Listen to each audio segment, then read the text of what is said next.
Substitution, 4 number যদি বলি analogy, 5 number যদি বলি ইডিয়মস অ্যান্ড ফ্রেজ, 6 নাম্বার যদি বলি প্রিপোজিশন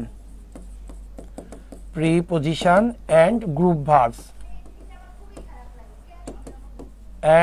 ভার্বস আর হবে। আচ্ছা, এরপরে 1 2 3 4 5 6, এরপরে 7 নাম্বার যদি বলি ফিল ইন দ্য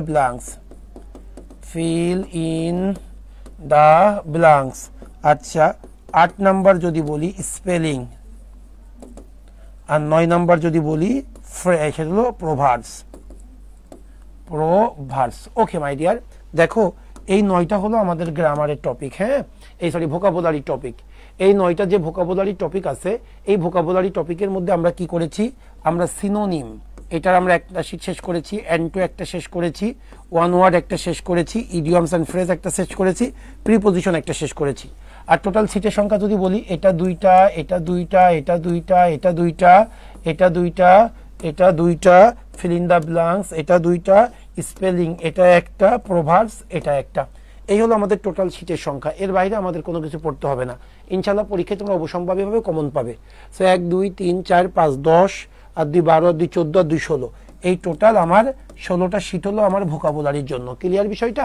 এই 16টা সিটে আমি তোমাদেরকে পড়িয়ে দিব। এই 16টা সিটের মধ্যে আমাদের অলরেডি কয়টা হয়ে গেছে, আজকে যদি আমাদের শেষ হয় অলরেডি হলো,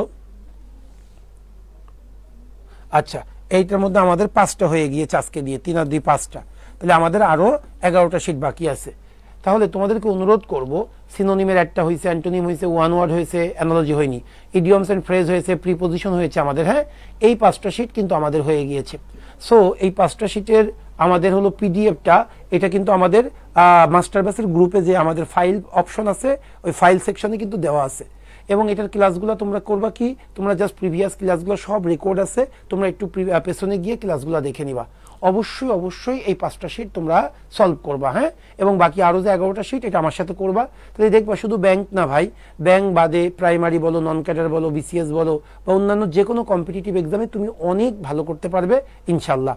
সো এটা গেল আমার ভোকাবুলারি সেকশন। এইবার আমরা যদি গ্রামার নিয়ে একটু চিন্তা করি, গ্রামারটা আমরা কিভাবে ডেভেলপ করেছিলাম। প্রথমত আমরা রেখেছি আইবিএ, আমরা আইবি এর জন্য 3টা ক্লাস রেখেছিলাম এবং এই 3টা ক্লাসই কিন্তু ডান, তোমরা জানো কিনা 3টা ক্লাসই হয়ে গিয়েছে। আর আর্টস ফ্যাকাল্টি, যদি আমি আর্টস ফ্যাকাল্টির কথা বলি, এটার জন্য আমি 2টা শিট রেডি করেছি, আর হলো বিআইবিএম আর হলো business faculty of business studies, এই 2টা একত্রে 3টা। তার মানে আমাদের টোটাল 8টা শিট আছে গ্রামারের জন্য। এই 8টা শিটের মধ্যে আমাদের কিন্তু 3টা শিট শেষ হয়ে গিয়েছে, আইবি এর 3টা শিট শেষ, আর আজকে আর্টস ফ্যাকাল্টির একটা হবে।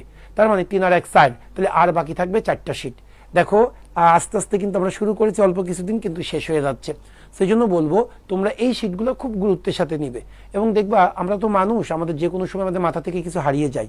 এই জন্য প্রতি 2 সপ্তাহ পর পর, 1 সপ্তাহ পর পর, 10 দিন পর পর তুমি এই প্রিভিয়াস শিটগুলো একটু রিভিশনের মধ্যে রাখবা, তাহলে দেখবা তুমি আর ভুলবা না। কারণ তুমি আমার সাথে, বিশেষ করে ভোকাবের পার্টটা বলবো, আমার সাথে ভোকাব ক্লাস করার পরে তুমি যদি ওই শিটগুলো প্রতি সপ্তাহে বা 10 দিন পর পর একবার করে রিভিশনে রাখো, তুমি এটা যে ভুলবা না, এটা আমি তোমাকে ইনশিওর করতে পারি। সেই জন্য এই কাজটা করবা।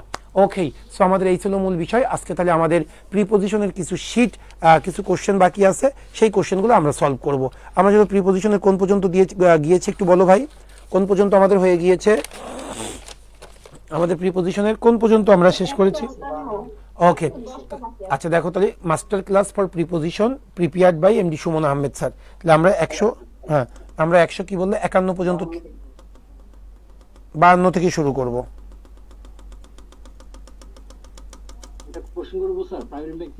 অবশ্যই ভাই বলো, অবশ্যই। স্যার আমার ইন্টারভিউ তো খুব খারাপ স্যার, মাত্র 4.00 স্যার। তো এই ইন্টারভিউ খারাপের কারণে স্যার ম্যাক্সিমাম প্রাইভেট ব্যাংকে স্যার আমি অ্যাপ্লাই করতে পারি না, যেগুলোতে অ্যাপ্লাই করি স্যার এগুলো শর্টলিস্ট করে না। ভুল কথা, ইন্টারমিডিয়েট রেজাল্ট তো তেমন গুরুত্বপূর্ণ পাই না, ইয়েতে মোটেও পাই না। আর গুরুত্ব পাই বিবিএ রেজাল্ট, বিবিএ মানে অনার্সের রেজাল্টটা গুরুত্ব পাই। তুমি তোমার হ্যাঁ না, তাইলে ডাকার কথা, তোমার ভুল ধারণা এটা। ওকে, তাহলে আমাদের 151 হয়ে গেছে। 151 কি শেষ তাই বলো? ওকে, 152 থেকে শুরু হবে। তাহলে এখন আসো আমরা 152 থেকে শুরু করি। আমরা সবাই 152 তে চলে আসো। 152 কি বলতেছে সেটা আমরা দেখি। হ্যাঁ আসো। I don't care dash the expense, আমি ব্যয় নিয়ে কোনো রকম কোনো চিন্তা করি না। I want the party to be a real success, আমি জাস্ট সফলতা চাই, যত টাকা লাগে লাগুক, আমি এক্সপেন্স নিয়ে কোনো কেয়ার করি না। তাহলে একটু বলবা ভাই, আই ডোন্ট কেয়ার, কেয়ারের পরে কোন প্রিপোজিশন বসাইবো আমরা? একটু দ্রুত আনসার করব। কেয়ারের পরে এই কেয়ার অফ তো সে চিন্তা, yes, I don't care about, care about তার মানে কি আমি খরচ নিয়ে কোনো চিন্তা করি না। তাহলে কেয়ার অ্যাবাউট মানে গ্রাহ্য করা, আমরা এটা বলি না যে গ্রাহ্য করার বিষয়টা, সেটাকে আমরা বলবো কেয়ার অ্যাবাউট। তাহলে কেয়ার অ্যাবাউট মানে হলো গ্রাহ্য করা, যেটাকে আমরা বলি মানে বিবেচনা করা, কনসিডার করা। তাহলে কেয়ার অ্যাবাউট মানে হলো গ্রাহ্য করা।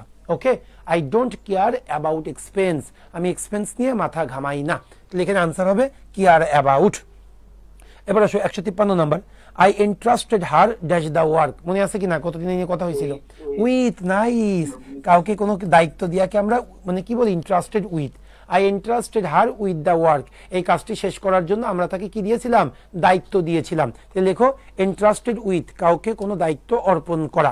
তাহলে এন্ট্রাস্টেড কি হবে? উইথ হবে। ওকে, এবার আসো, Lamia has a great apathy, apathy মানে কি? এটা কিন্তু আসে, এটা কিন্তু সিনোনিমেও আসে, উদাসীনতা, উদাসীনতা, উদাসীনতা। কি হলো? Lamia has a great apathy, লামিয়ার অনেক বেশি উদাসীনতা আছে। কিসে উদাসীনতা আছে? ইন কেন? লামিয়ার কিসের প্রতি উদাসীনতা আছে? পড়াশোনার প্রতি। তাহলে কি হবে ভাই? অ্যাপাথি টুয়ার্ডস, কোনো কিছুর প্রতি উদাসীনতা থাকা বোঝাইতে অ্যাপাথি টুয়ার্ডস হয়। Lamia has a great apathy towards her study, তার পড়াশোনার প্রতি তার অনেক বেশি অ্যাপাথি আছে। মনে থাকে যেন আমরা অনেকেই ভুল বললাম কিন্তু। তাহলে অ্যাপাথি টুয়ার্ডস, তোমরা আপনার সাথে সাথে বলবা, অ্যাপাথি টুয়ার্ডস মানে কি ভাই? কোনো কিছুর প্রতি উদাসীনতা থাকা অর্থে আমরা অ্যাপাথি টুয়ার্ডস বলি। Clear? Lamia has a great apathy towards her studies. তাহলে আনসার হলো সি ফর চিটাগং। এবার আসে 155, the train is running dash time, আমি গতদিন আমার যতটুকু মনে হয় ইন টাইম আর অন টাইম আমি ব্যাখ্যা করছিলাম। এই ব্যাখ্যা করেছি কিনা কথা বলো? ইয়েস, ইন টাইম এবং অন টাইম এই দুইটাকে আমি ব্যাখ্যা করেছিলাম গতদিন। তাহলে কি হবে এখানে? The train is running in time হবে না অন টাইম হবে? কথা বলো। On time, the train is running on time, যেহেতু গতদিন বলেছিলাম এই নিয়ে আর কোনো কথা বলবো না। ক্লিয়ার বিষয়টা? Okay, the train is running on time. হ্যাঁ রাখি, বলো। এক ক্লাসে কোনো কিছু বলবা? ইম্পর্টেন্ট কিছু বলবা? বলো। মাথা ব্যথা সারা না কমে নাই? আচ্ছা ঠিক আছে, কথা বলবো পরে। ওকে, আসো তাহলে কি বলতেছে দেখো। The train is running on time. এবার 156, হি সাকসিডেড, সে সফলতা লাভ করেছিল ড্যাশ পাসিং দ্য এক্সামিনেশন, এই এক্সামিনেশন পাস করার ক্ষেত্রে বাই পাসিং দ্য এক্সামিনেশন। এই কি হবে বলো তো কেউ? He succeeded in, very good Rony, ঠিক আছে Rony Majumdar. He succeeded in passing the examination, এই এক্সামিনেশন পাস করাতে সে সফলতা লাভ করেছিল। Succeed in, okay, succeed in. এবার আসো 157, he made his mind to succeed, সে সফলতার জন্য তার মনটাকে কি করেছিল? স্থির করেছিল। সফলতার জন্য তার মনটাকে স্থির করেছিল। লিখে নাও সবাই, এভাবে লিখে নাও, মেক আপ ওয়ান্স মাইন্ড, কোনো কিছু করার জন্য মন স্থির করা। লিখে নাও, make up one's mind, make up one's mind মানে কি? কাহারও মন স্থির করা, কোনো কিছু করার জন্য কাহারও মন স্থির করা, মন স্থির করা। এখন কি শোনো, আমি ওয়ান্স লিখছি মানে কি সবসময় কি ওয়ান্স হবে? তার মানে কি? Make up Karim's mind, make up Rahim's mind, make up somebody's mind. One's মানে কি? কোনো পার্সন, এটাকে ইন্টিগ্রেট করতে চেয়েছি। তাহলে মেক আপ ওয়ান্স মাইন্ড মানে কি? কাহারও মন স্থির করা। ওকে, মন স্থির করা। তাহলে সে পরীক্ষায় পাশ করবে বলে বা সফলতা অর্জন করবে বলে মন স্থির করেছে। তাহলে আমরা আনসার কোনটা নিব? He make up. এখন এই মেকটা কি হয়ে গেছে? মেড হয়ে গেছে, পাস্ট টেন্স হয়ে গিয়েছে। ভাই তোমরা বুঝতে পারতেছো তো আমি যা বলতেছি? ওকে মাই ডিয়ার, তাহলে আনসারটা এখানে কোনটা হবে? আপ হবে। তাহলে আমি পরেরটাই চলে গেলাম। এবার আসো 158 নম্বর কি বলতেছে সেটা দেখবো। দ্য মিনিস্টার্স অ্যারাইভড, ওই মিনিস্টার পৌঁছেছিল ড্যাশ আর ডিসিশন লাস্ট নাইট, ওই মন্ত্রী গত রাত্রে একটা সিদ্ধান্তে পৌঁছেছিল। Arrive, very good Mustafizur Rahman. অ্যারাইভের পরে কি বসে?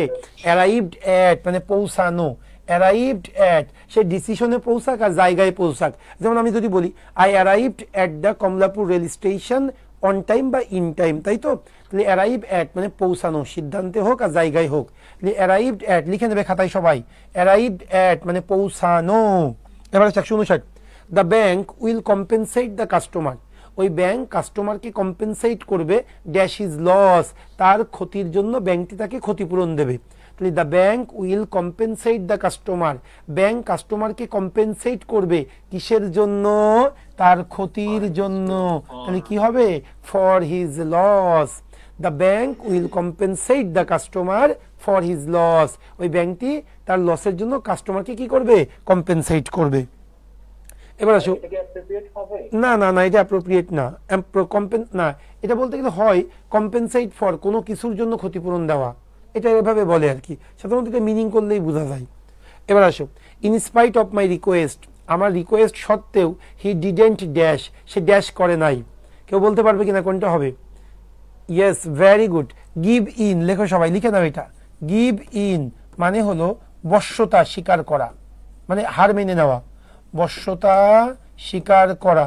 গিভ ইন, লেখো সবাই, গিভ ইন মানে হলো বশ্যতা স্বীকার করা। গিভ ইন মানে হলো বশ্যতা স্বীকার করা, মানে কি হার মানা, এটাকে আমরা গিভ ইন বলে থাকি। Okay, in spite of my request. আরেকটা আছে গিভ আপ, এটাও তো আমরা জানি, গিভ আপ। গিভ আপ মানে কি ভাই? ছেড়ে দেওয়া বা ত্যাগ করা। গিভ ইন মানে হার মানা বা বশ্যতা স্বীকার করা, আর একটা গিভ আপ মানে হলো ত্যাগ করা। তাহলে এখানে কি বলতেছে?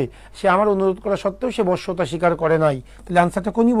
সি ফর চিটাগং, মনে থাকে জানো। এবার হচ্ছে 161, the candles have been blown dash by the wind, ক্যান্ডেলটি বাতাসে কি হয়েছিল? বাতাসে নিভে গিয়েছিল। তাহলে ব্লো আউট, ব্লো আউট মানে কি ভাই? ব্লো আউট মানে কি? নিভানো, নিভায়ে দেওয়া বা নিভানো, ব্লো আউট, ব্লো আউট। আরেকটা আছে, সেটা একটু লিখে নেওয়া, এটা ইম্পর্টেন্ট, ব্লো অফ মানে নির্গত হওয়া, নির্গত হওয়া, নির্গত হওয়া। যেমন গাড়ি থেকে কি হয়? কার্বন ডাই অক্সাইড নির্গত হয়, সেটা হলো ব্লো অফ। তাহলে ব্লো আউট এটা অর্থ হলো নিভানো, আর ব্লো অফ মানে নির্গত হওয়া, এ দুটি ইম্পর্টেন্ট। ওকে, ব্লো আউট নিভানো, আর ব্লো অফ মানে নির্গত হওয়া। ক্লিয়ার? ওকে, সো আমার এখানে যেহেতু নিভে যাওয়ার কথা বলতেছে, কিন্তু ব্লো আউট হবে। হ্যাঁ, এবার আসি 162 নম্বর কি বলতেছে? My brother has no interest dash music, আমার ব্রাদারের মিউজিকের প্রতি কোনো ইন্টারেস্ট নাই। কি হবে বলো? Interest, interest in music, that's great, interest in music. My brother has no interest in music, আমার ব্রাদারের মিউজিকে কোনো ইন্টারেস্ট নাই। এবার আসো, the committee had an inquiry dash the case, এই কমিটি এই কেস নিয়ে ইনকোয়ারি করবে। ইনকোয়ারি ইনটু, ইনকোয়ারি ইনটু মানে হলো তদন্ত করা। ইনকোয়ারি ইনটু মানে কি ভাই? তদন্ত করা। ইনকোয়ারি ইনটু মানে হলো তদন্ত করা। এবার 164, he refrain dash passing any comment, সে যে কোনো কমেন্ট করা থেকে বিরত থাকতো। সবাই লেখো, রিফ্রেইন ফ্রম মানে বিরত থাকা, দ্রুত লিখতে হবে, ইম্পর্টেন্ট। হ্যাঁ, REFRAIN, রিফ্রেইন ফ্রম মানে হলো বিরত থাকা। REFRAIN, রিফ্রেইন ফ্রম মানে হলো বিরত থাকা। রিফ্রেইন ফ্রম মানে হলো বিরত থাকা, তার মানে এখানে ফ্রম হবে আনসার। হ্যাঁ, এবারে 165 কি বলতেছে? Fortune smiles dash dash the brave, Fortune কি করে? হ্যাঁ, ভেরি গুড। এদিকে আসি আমরা, স্মাইলস দুইটা আছে কিন্তু, স্মাইলস অনও হইতে পারে, আবার কি ভাই? আপনও হইতে পারে। স্মাইলস অন বা আপন, এর মানে কি? ভাগ্য সুপ্রসন্ন হওয়া, ভাগ্য সুপ্রসন্ন হওয়া। স্মাইল অন অথবা আপন, ভাগ্য সুপ্রসন্ন হওয়া। ক্লিয়ার তো বিষয়টা? ফরচুন স্মাইলস অন অথবা আপন দ্য ব্রেভ মানে কি? ভাগ্য সাহসীদের সুপ্রসন্ন হয়। ওকে, এবার 166, আই এম আনএবল, আমি ব্যর্থ বা অক্ষম, to comply dash your request, তোমার রিকোয়েস্টটা মান্য করতে আমি অক্ষম। কি হবে একটু বলো না? আমি তোমার রিকোয়েস্টটা মান্য করতে অক্ষম। কি হবে? কমপ্লাই উইথ, কমপ্লাই উইথ মানে পালন করা বা মান্য করা। কমপ্লাই লিখে দেবেন কিন্তু প্রত্যেকের শীটের মধ্যে। কমপ্লাই উইথ মানে কি? মান্য করা অথবা কি পালন করা, এই জাতীয় কোনো কিছু। মান্য করা অথবা পালন করা, কমপ্লাই উইথ, মান্য করা অথবা পালন করা।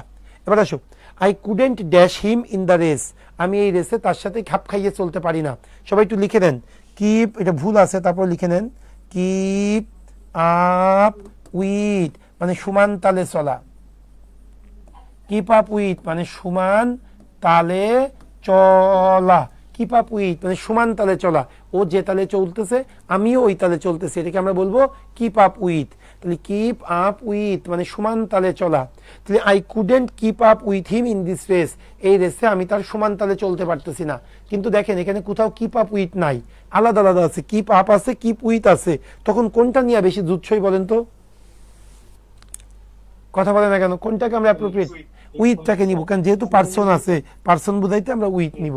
এই জন্য আই কুডেন্ট কিপ উইথ। তবে সাধারণত কিপ আপ উইথ হয় তাল মিলিয়ে চলার ক্ষেত্রে, কিপ আপ উইথ, হ্যাঁ তাল মিলিয়ে চলা। তাহলে আনসার হলো সি ফর চিটাগং।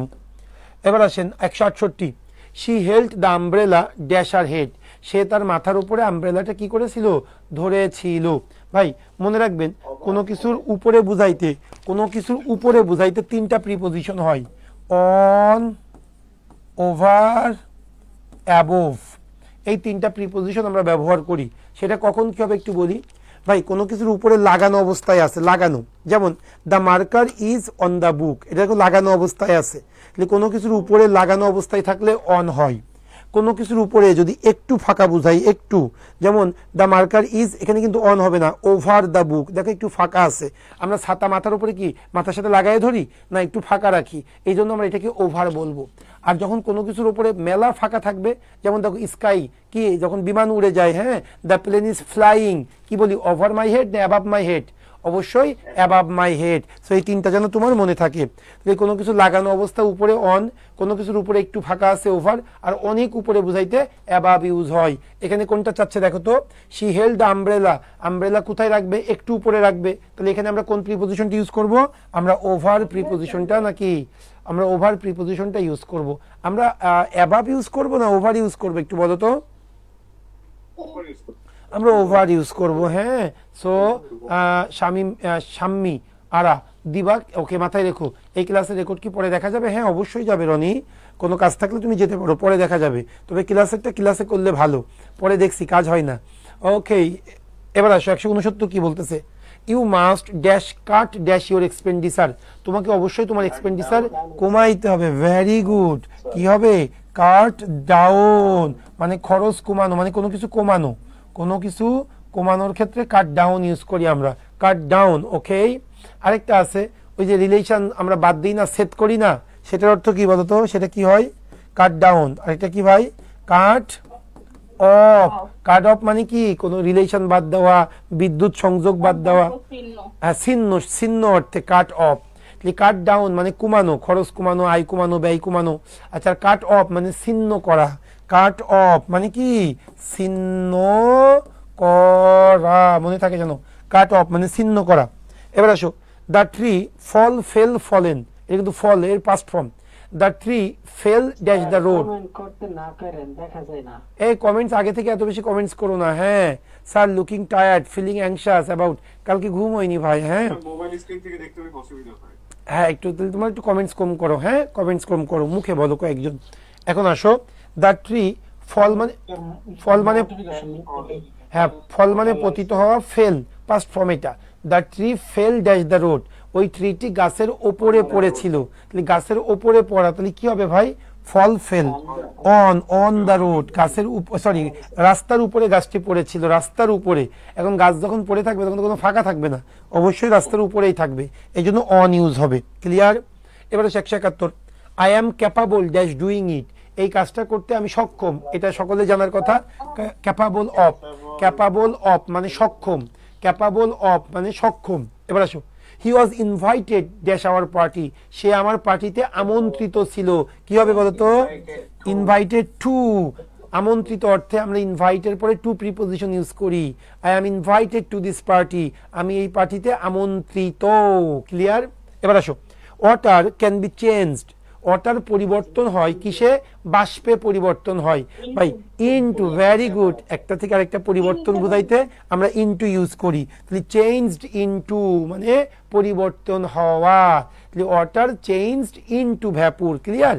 ইনটু হবে একটা থেকে একটাতে রূপান্তর বা পরিবর্তন বুঝাইতে ইনটু বলি। এবার আসো, ইউ ক্যান কাউন্ট ড্যাশিম, তুমি তার উপরে নির্ভর করতে পারো। To get the job down, এই জবটা শেষ করতে তার উপরে নির্ভর করতে পারো। কি হবে একটু বলো না ভাই?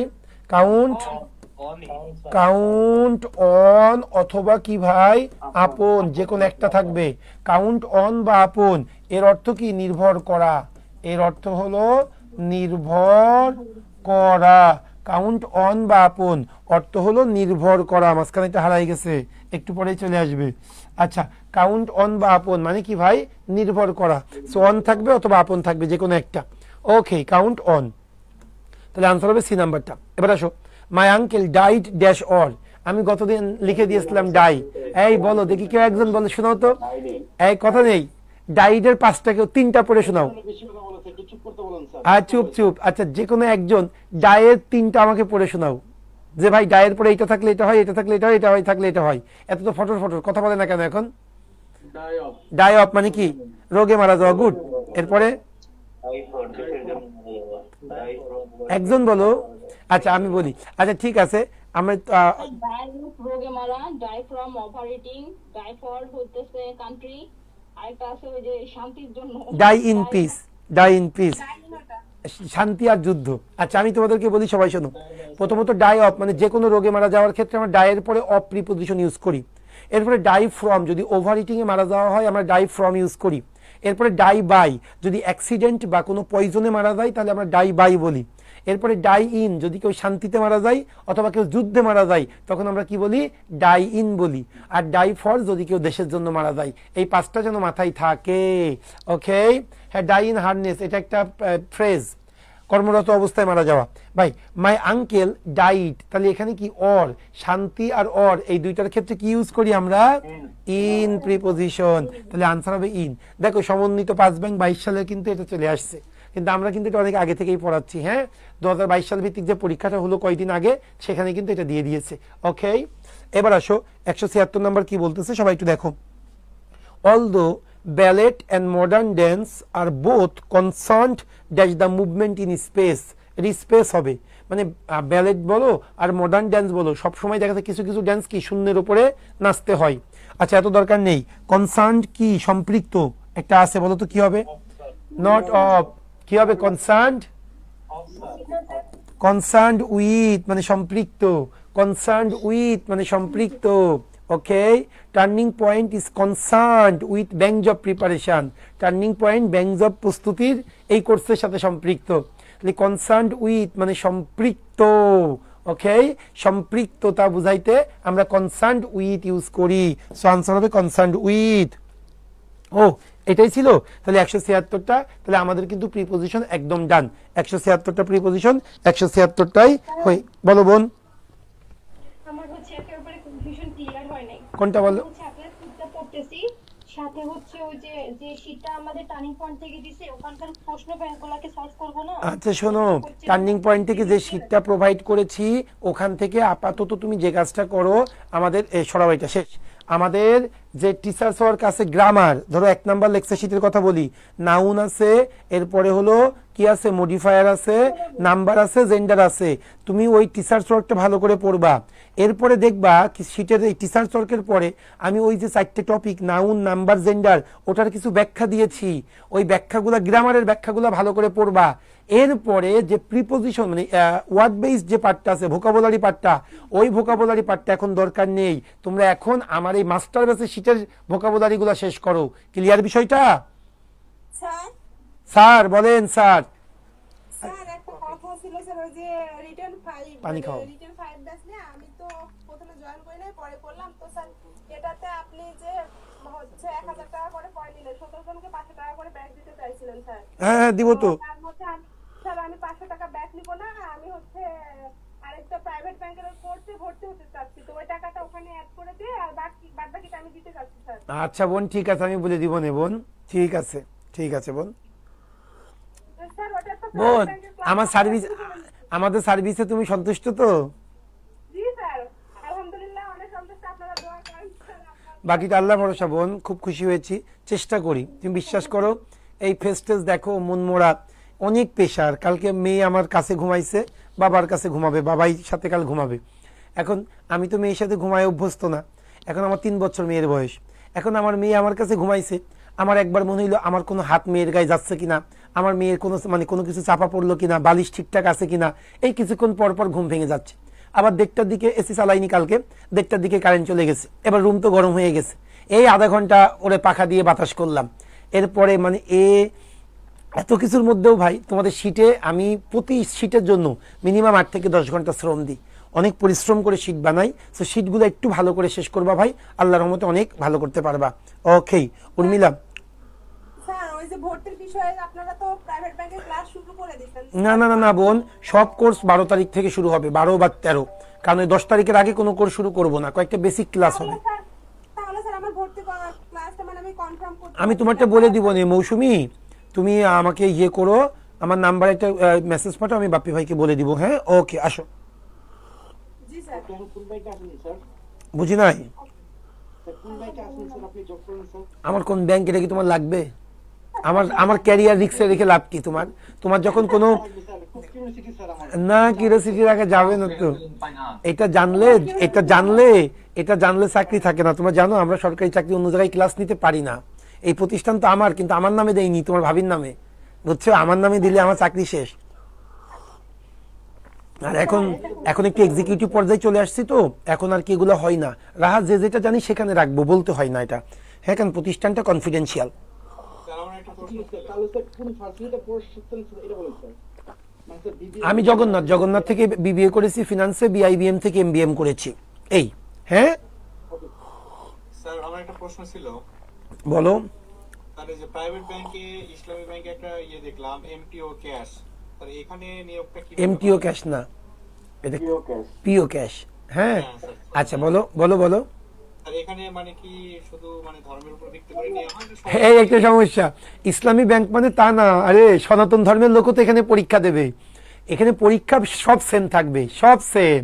হয়তো একটা কোশ্চেন আসতে পারে, হোয়াট ইজ দ্য মেজর ভাইবাতে, পরীক্ষাতে না, what is the major difference between Islami bank and conventional bank, এই কোশ্চেনটা ভাইবাতে আসতে পারে।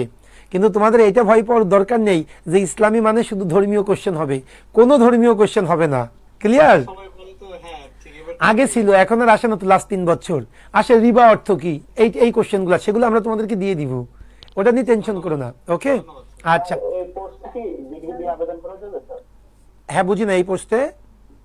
স্যার এই পোস্টে কি ডিগ্রি দিয়ে আবেদন করা যাবে? না কোনো ব্যাংকের কোনো জায়গায় ডিগ্রি দিয়ে আবেদন করা যায় না। যাদের ডিগ্রি 3 বছর 4 বছর মেয়াদি হইলে করা যাবে, কিন্তু যাদের 3 বছর মেয়াদি ডিগ্রি তাদের 2 বছর মেয়াদি মাস্টার্স থাকতে হবে, তাইলে আবেদন করতে পারবে, অন্যথায় না। আরেকটা কথা মনে রেখো, ইসলামী ব্যাংকে চাকরি পাওয়াটা কিন্তু অনেক সহজ। কারণ কি জানো, এটা অনেকটা সরকারি ব্যাংকের মতো, সবাই পরীক্ষা দিতে পারে। এই একটা মজার চাকরি। যারা তোমরা মানে দেখা যাচ্ছে যে যারা আর্টসের স্টুডেন্ট, তাদের কিন্তু অনেক সময় প্রাইভেট ব্যাংকে ডাকে না, লুক্রেটিভ সাবজেক্ট না হইলে। কিন্তু এখানে তা না, অনেক আর্টস ফ্যাকাল্টির সকল মানে স্টুডেন্টরা, ন্যাশনাল বলো, পাবলিক বলো, যে কোনো সাবজেক্ট মানে যে কোনো ব্যাকগ্রাউন্ড, কমার্স বলো, আর্টস বলো, সবাই দিতে পারে। আচ্ছা ওকে ফাইন, আর কথা নেই, এবার আমরা আমাদের লেকচার শিটে চলে আসবো। বোন বলো। স্যার এই সলভিতে এই কথা নেই, আমার ক্লাসে যখন কোনো মেয়ে কথা বলবে সার নাই কোনো, সব চুপ। হ্যাঁ আপু বলো, তোমার কথা শেষ হবে তারপরে।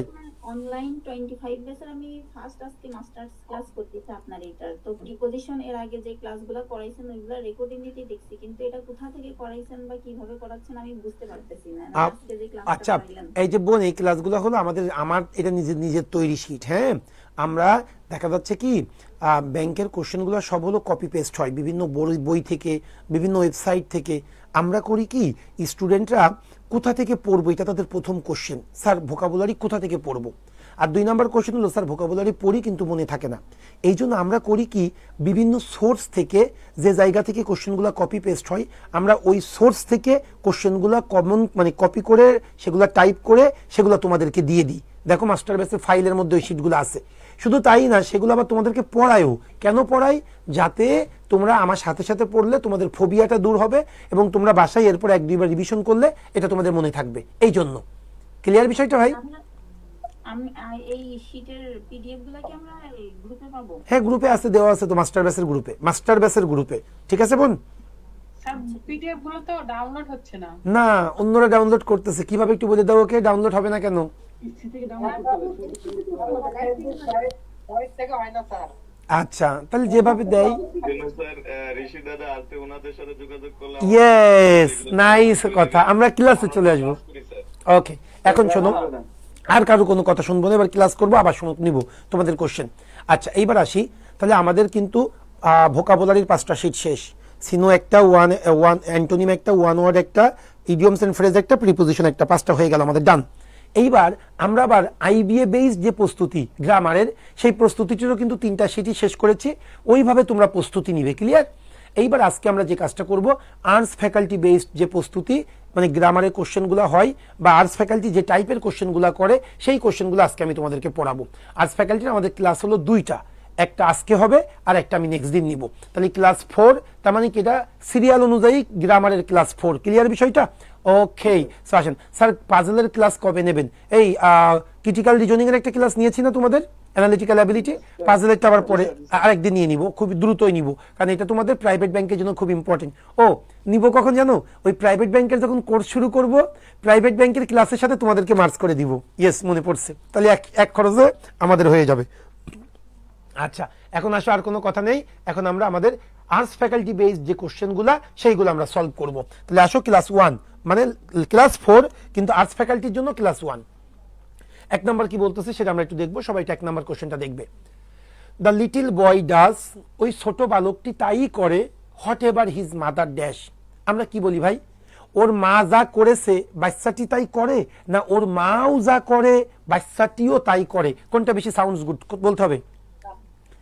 ওর মাও যা করে বাচ্চাটাও তাই করে। তার মানে কি?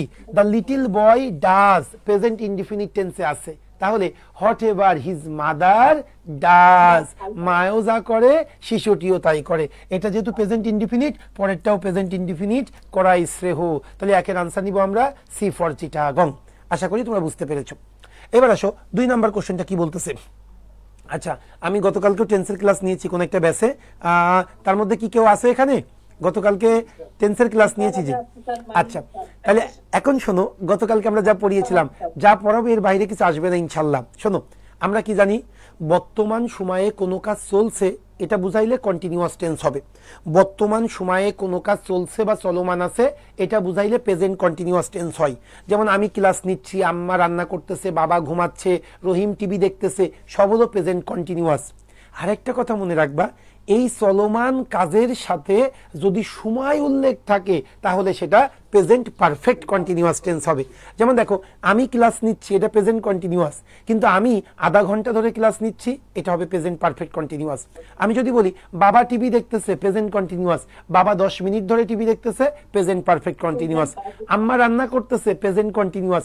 আম্মা 2 ঘন্টা ধরে রান্না করতেছে, প্রেজেন্ট পারফেক্ট কন্টিনিউয়াস। তার মানে কি? চলমান কাজের সাথে সময় উল্লেখ থাকলে প্রেজেন্ট পারফেক্ট কন্টিনিউয়াস টেন্স হবে। যেমন যদি বলি, দেখো, আমি যদি বলি আমি কাজ করতেছি, কোন টেন্স? Present continuous. আমি যদি বলি আমি 3 মাস ধরে কাজ করতেছি, তখন হয়ে যাবে প্রেজেন্ট পারফেক্ট কন্টিনিউয়াস। এখন প্রেজেন্ট পারফেক্ট কন্টিনিউয়াসের স্ট্রাকচার কি? প্রথমে সাবজেক্ট, এরপরে হ্যাভ বিন অথবা হ্যাজ বিন, তারপরে ভার্বের সাথে আইএনজি, তারপরে সিন্স অথবা ফর, তারপরে সময়। তাহলে দেখেন তো, এখন আমার এখানে এটা কি প্রেজেন্ট কন্টিনিউয়াস টেন্সে হবে না প্রেজেন্ট পারফেক্ট কন্টিনিউয়াস টেন্সে হবে? I am worked for you for the last 3 months. গত 3 মাস ধরে আমি তোমার জন্য কাজ করতেছি। পাস্ট কন্টিনিউয়াস মানে কি?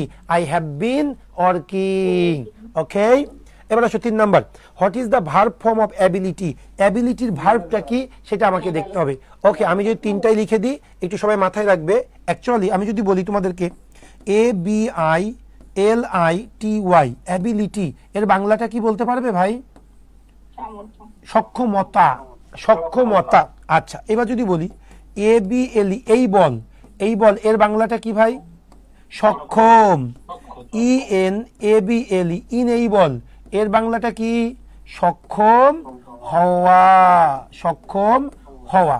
এখন 3 রকম দেখো, অ্যাবিলিটি সক্ষমতা, এটা হলো নাউন। এরপরে এইবল মানে সক্ষম, এটা হলো অ্যাডজেক্টিভ। আর ইনেবল সক্ষম হওয়া, এটা হলো ভার্ব। সো তিনটাই লিখে নিবা তোমরা এটার পাশে। ওকে, এক এক সময় এক এক রকম। তাহলে ability this is noun, able this is adjective, enable এটা হলো ভার্ব। তাহলে আমার অ্যাবিলিটির ভার্ব চাইছে, তাহলে আনসার হবে C for Chittagong, enable. Okay, এবার আসি 4 নাম্বার কি বলতেছে দেখো সবাই। The teacher took him to task, actually took না, take him to task means the teacher dash. এখন আমি তোমাদের এটা পড়িয়েছি, টেক হিম টু টাস্ক অর্থ কি? তিরস্কার করা। এই ইডিয়মস এন্ড ফ্রেজ আমি তোমাদের এটা পড়িয়েছি না, টেক হিম টু টাস্ক মানে কি? তিরস্কার করা। টেক সামওয়ান টু টাস্ক মানে কোনো ব্যক্তিকে তিরস্কার করা।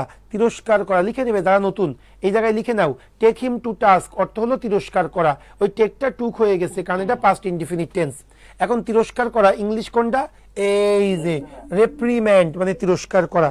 আচ্ছা আমি একটু লিখে দিচ্ছি কারণ এই তিনটা তিরস্কার করা তিনটা ওয়ার্ডই বারবার সিনোনিম অ্যান্টোনিম বিভিন্ন জায়গায় আসে। তো সবাই একটু লিখে নাও। 1 নাম্বার হলো রেপ্রিমেন্ড, যেটা এখানে আছে, রেপ্রিমেন্ড মানে তিরস্কার করা। আর একটা হলো ক্রিটিসাইজ, এটা তো আছেই, তোমরা সকলেই জানো, ক্রিটিসাইজ মানে তিরস্কার করা। কিন্তু বেশি ইম্পর্টেন্ট রিপ্রোচ, PROACH, রিপ্রোচ মানেও তিরস্কার করা। আর একটা হলো অ্যাডমনিশ, অ্যাডমনিশের 2টা মিনিং, তিরস্কার করা আর একটা হলো সতর্ক করা। এই 4টা ওয়ার্ড মনে রাখবে। তাহলে সবাই আমরা একটু একসাথে বলি না, মনে মনে বলো তোমরা। রেপ্রিমেন্ড মানে তিরস্কার করা, ক্রিটিসাইজ মানে তিরস্কার করা, রিপ্রোচ মানে তিরস্কার করা, অ্যাডমনিশ মানে তিরস্কার করা। এই মনে থাকে জানো। তাহলে টেক হিম টু টাস্ক এটার উত্তর হলো রেপ্রিমেন্ড হিম, তাকে তিরস্কার করা। এবার আসো আমরা 5 নম্বর কোশ্চেনটা কি বলতেছে সেটা একটু দেখবো। রিডিং অ্যাজ আ হবি, হবি হিসাবে বই পড়া, ইজ অন দ্য ওয়েন হ্রাসমান। মানে বলতেছে মানুষ আগে দেখবে যে বলতো আমার হবিটা কি? আমার হবি বই পড়া। এখন কিন্তু মানুষের হবি বই পড়া না, কেন? এখন প্রত্যেকেরই তো একটা করে অ্যাকাউন্ট আছে, তাই না? কোন অ্যাকাউন্ট? কোন অ্যাকাউন্ট? TikTok account. নাটকটা দেখো নাই যে আমার একটা অ্যাকাউন্ট আছে, এটা কিন্তু আমি কোনোদিন বন্ধ করতে পারবো না। হাজবেন্ড তো সুখী, ওরে আল্লাহ এত কি অ্যাকাউন্ট। আচ্ছা সেটা হলো টিকটক অ্যাকাউন্ট। আচ্ছা যাই হোক, সো এখন আমাদের অনলাইনে জামানা, সোশ্যাল মিডিয়াতে আমাদের সময় খেয়ে নেয়। সো বলতেছে reading as a hobby is on the wane. ওই অন দ্য ওয়েন মানে কি? হ্রাসমান। অন দ্য ওয়েন মানে কি? কমা, ডিক্রিজ। দিনে দিনে বই পড়ার অভ্যাসটা কমে যাচ্ছে। People hardly read newspaper, মানুষ এখন পত্রিকাই পড়ে না, ড্যাশ বুক। আর বইয়ের কথা তো বলারই দরকার নেই। লেট অ্যালোন, লেট অ্যালোন মানে কি বলো? দূরের কথা। মানে বই তো দূরের, পত্রিকাই পড়ে না আর বই তো দূরের কথা। তাহলে লেট অ্যালোন মানে কি? মানে ওটার কথা বলারই দরকার নেই, দূরের কথা, লেট অ্যালোন। ওকে, লেট অ্যালোন মনে থাকে জানো। এবার আসো 6 নম্বর কোশ্চেনটা কি বলতেছে। The scientist are going to dash a study, বিজ্ঞানীরা একটা স্টাডি করতে যাচ্ছে, অন দ্য ইফেক্টস প্রভাবের ওপরে, of sound pollution on young children. তাহলে ইয়াং শিশুদের ওপরে সাউন্ড পলিউশন কিভাবে প্রভাব ফেলে এই বিষয়ে বিজ্ঞানীরা একটা গবেষণা ড্যাশ করতেছে। কি হবে বলো? গবেষণা ক্যারি আউট মানে সম্পূর্ণ করা। ক্যারি আউট মানে কি ভাই? সম্পন্ন করা। সাউন্ড পলিউশন ইয়াংদের ওপরে কিভাবে প্রভাব বিস্তার করতেছে এই বিষয়ে বিজ্ঞানীরা are going to carry out a study, একটা গবেষণা সম্পন্ন করতে যাচ্ছে। তাহলে ক্যারি আউট মানে হলো সম্পন্ন করা, ক্যারি আউট মানে হলো সম্পন্ন করা। ওকে, এবার আসো 7 নম্বর কি বলতেছে। What is the antonym of contaminate? Contaminate অর্থ কি সেটা বলো। কন্টামিনেট অর্থ কি? দূষিত করা, দূষিত করা, এটাকে আমরা কন্টামিনেট বলি। এখন আমার চাইছে অ্যান্টোনিম, অ্যান্টোনিম মানে হলো বিপরীত, তাহলে আনসার হবে পিউরিফাই। ওকে, একটু আস্তে কথা বলবো। তাহলে কন্টামিনেট মানে হলো দূষিত করা, এর অ্যান্টোনিমটা হলো পিউরিফাই। Very good. এবার 8 নাম্বার কি বলতেছে। The solution that the engineer provided, ওই ইঞ্জিনিয়ার যে সলিউশনটা দিয়েছিল ওই সলিউশনটা ওয়াজ নট কারেক্ট, ওটা সঠিক না, বাট অলসো কমপ্লিকেটেড, কিন্তু জটিলও বটে। এখন তোমাদের একটা কথা বলি, তুমি যদি কোনো জায়গায় বাট অলসো পাও ম্যান্ডেটরি, তার আগে কি থাকা লাগে? কারণ আমরা তো জানি একটা সিমিলারিটি আছে, not only dot dot dot dot কি বাট অলসো। তার মানে আমি যদি পরে বাট অলসো পাই, আগে নট অনলি থাকতে হবে, আর আগে যদি নট অনলি পাই ম্যান্ডেটরি পরে আমার বাট অলসো থাকতে হবে, মনে থাকে জানো। এখন এই জায়গায় বাট অলসো আছে কিন্তু এখানে শুধু নট আছে, আমি কি নিতে পারবো না। আচ্ছা এরপরে চলে আসি ডি নাম্বারটা, নট অনলি আছে কিন্তু বাট অলসো নেই, এটাও কি নিতে পারবো না, এটাও বাদ। তাহলে আমরা বি আর সি দেখবো। The solution that the engineer provided, ওই ইঞ্জিনিয়ার যে সলিউশনটা দিয়েছিল সেটা অস কারেক্ট, সেটা সঠিক ছিল বাট কমপ্লিকেটেড, কিন্তু অনেক বেশি জটিল। আর C number correct only but এটা আমরা ইউজ করি না, সেই জন্য আনসারটা কি হবে বি নাম্বার। আবার দেখো মিনিংটা, the solution that the engineer provided, ওই ইঞ্জিনিয়ার যে সলিউশনটা দিয়েছিল অস কারেক্ট, ওই সলিউশনটা না খুবই সঠিক বাট কমপ্লিকেটেড, কিন্তু একটু জটিল। সলিউশনটা ঠিক আছে কিন্তু একটু জটিল, তাহলে এটাই আনসার হবে, কারণ এটা মিনিংফুল। তাহলে 8 B for Bangladesh. What is the synonym of applaud? এই অ্যাপ্লড অর্থ কি? প্রশংসা করা। Very good, অ্যাপ্লড। অ্যাপ্লড এর বাংলাটা হলো প্রশংসা করা, প্রশংসা করা, অ্যাপ্লড। তাহলে এটা সিনোনিম নিব, তাই তো? তাহলে প্রেইজ, প্রেইজ মানেও প্রশংসা করা, অ্যাপ্লড মানে প্রশংসা করা, প্রেইজ মানে প্রশংসা করা। এবার আসো 10 নম্বর কি বলতেছে, নো ম্যাটার, কোনো ব্যাপার না, how hard I tried to make them understand, তাদেরকে বোঝানোর জন্য আমি যে পরিশ্রমটা করছি এটা কোনো ব্যাপার না। They just would not take my word, তারা আমার কোনো কথা শোনে নাই, ফর ড্যাশ, এই কারণে I said, oh they just wouldn't take my word for what I said, আমি কি বলেছিলাম এইটা তারা একদমই কর্ণপাত করে নাই। Which annoyed me very much, এইটাই আমার অনেক রাগ। তো আমি অনেক পরিশ্রম করে ক্লাস নিই, অনেক চিল্লাই, হাত পা নাড়াই, অনেক কিছু করি। এখন আমি বললাম আমি যে চিল্লাচ্ছি এটা কোনো কষ্ট না, কিন্তু আমি যা বলেছিলাম ওরা কেউ এই কথা শোনেনি, এই জিনিসটা আমারে মাথা গরম করে দিছিল। আমার পরিশ্রম আমারে কষ্ট দেয়নি, আমারে কষ্ট দিয়েছে এই জিনিসটা। তাহলে একটু দেখো তো কি হলো। আচ্ছা, they just wouldn't take my word for what I said, আমি যে জিনিসটা বলেছিলাম সেটা তারা শোনে নাই, ওই জিনিসটা আমাকে রাগান্বিত করেছিল। তাহলে ওই জিনিসটা কি বলবো? Which annoyed me very much. তাহলে আনসার কোনটা নিব আমরা? সি নাম্বারটা। দে ডিডেন্ট কেয়ার, তারা কেয়ার করে নাই, হোয়াট আই সেইড, আমি কি বলেছিলাম এইটা তারা কর্ণপাত করে নাই, হুইচ মেড মি অ্যানয়েড, যেটা আমাকে কি করেছিল? রাগান্বিত করেছিল। Clear? Okay, so answer C for Chittagong. এবার আসো 11 নাম্বার। এই গুড থাকলেই তো বলছিলাম, গুড এর পরে কি বসে? দক্ষ। গুড অ্যাট, মুখস্থ হয়ে যাওয়ার কথা। গুড অ্যাট মানে দক্ষ, গুড অ্যাট মানে কি? দক্ষ। আচ্ছা, as far as I am concerned, আমি যতটুকু জানি, all he is good at, তার সবচেয়ে ভালো যে দক্ষতা, সেই দক্ষতাটা কি? Is making up the most improbable excuse anyone has ever heard, সে এমন এমন এক্সকিউজ দেয় যে এক্সকিউজ জীবনেও কেউ শুনে নাই, এই বিষয়ে সে সবচেয়ে বেশি দক্ষ। তার বিষয়ে আমি যতটুকু জানি, ও সবচেয়ে যে বিষয়টাতে দক্ষ সেটা হলো ওই এমন এমন অযৌক্তিক এক্সকিউজ দেবে যে এক্সকিউজ আমি জীবনে শুনিনি, সেই হয়তো এক্সকিউজগুলো উপস্থাপন করবে।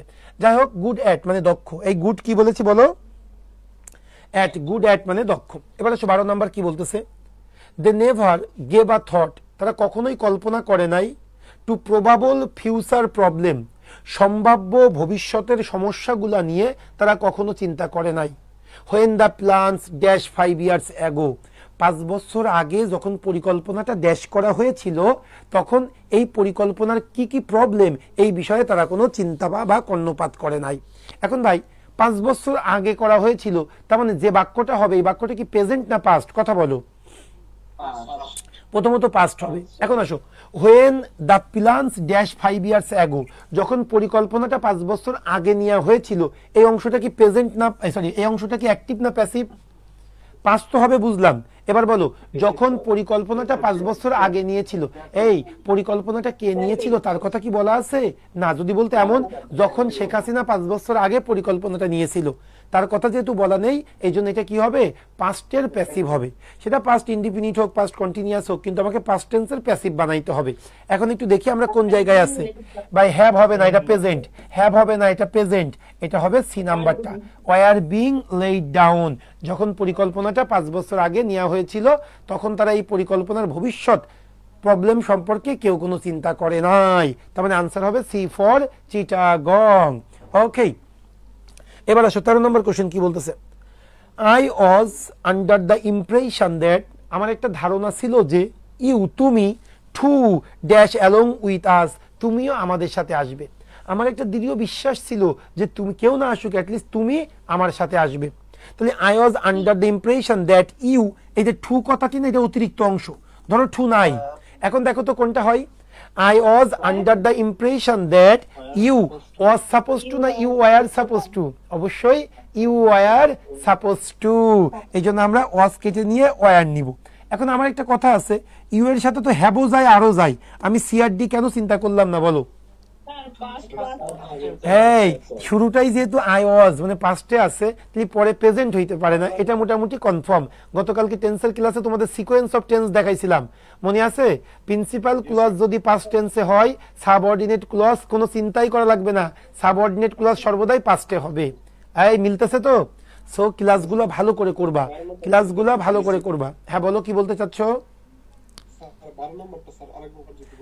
কোন ছেলে যদি একবার রিকোয়েস্ট করে আমার কাছে, আমি ওটা মানি না। শোনো আমার ক্লাসের, হ্যাঁ আমার ক্লাসের নিয়মটা মানে গতদিন বলেছিলাম, সেটা হলো দুইটা ছেলে একটা মেয়ে। একটা ছেলে যদি আমাকে বলে স্যার আমি বিষয়টা বুঝি নাই, আমি ওটা রিপিট করি না, মিনিমাম দুইটা ছেলেকে বলতে হবে। তবে একটা মেয়ে যদি বলে যে আমি জিনিসটা বুঝি নাই, আমি সেটা কিন্তু খুব সুন্দর করে ব্যাখ্যা করি। কেন করি সেটা গত ক্লাসে বলেছিলাম, রিপিট না করি। সো কথা নেই, সো আনসার হবে বি ফর বাংলাদেশ। এই কথা কম, বি ফর বাংলাদেশ।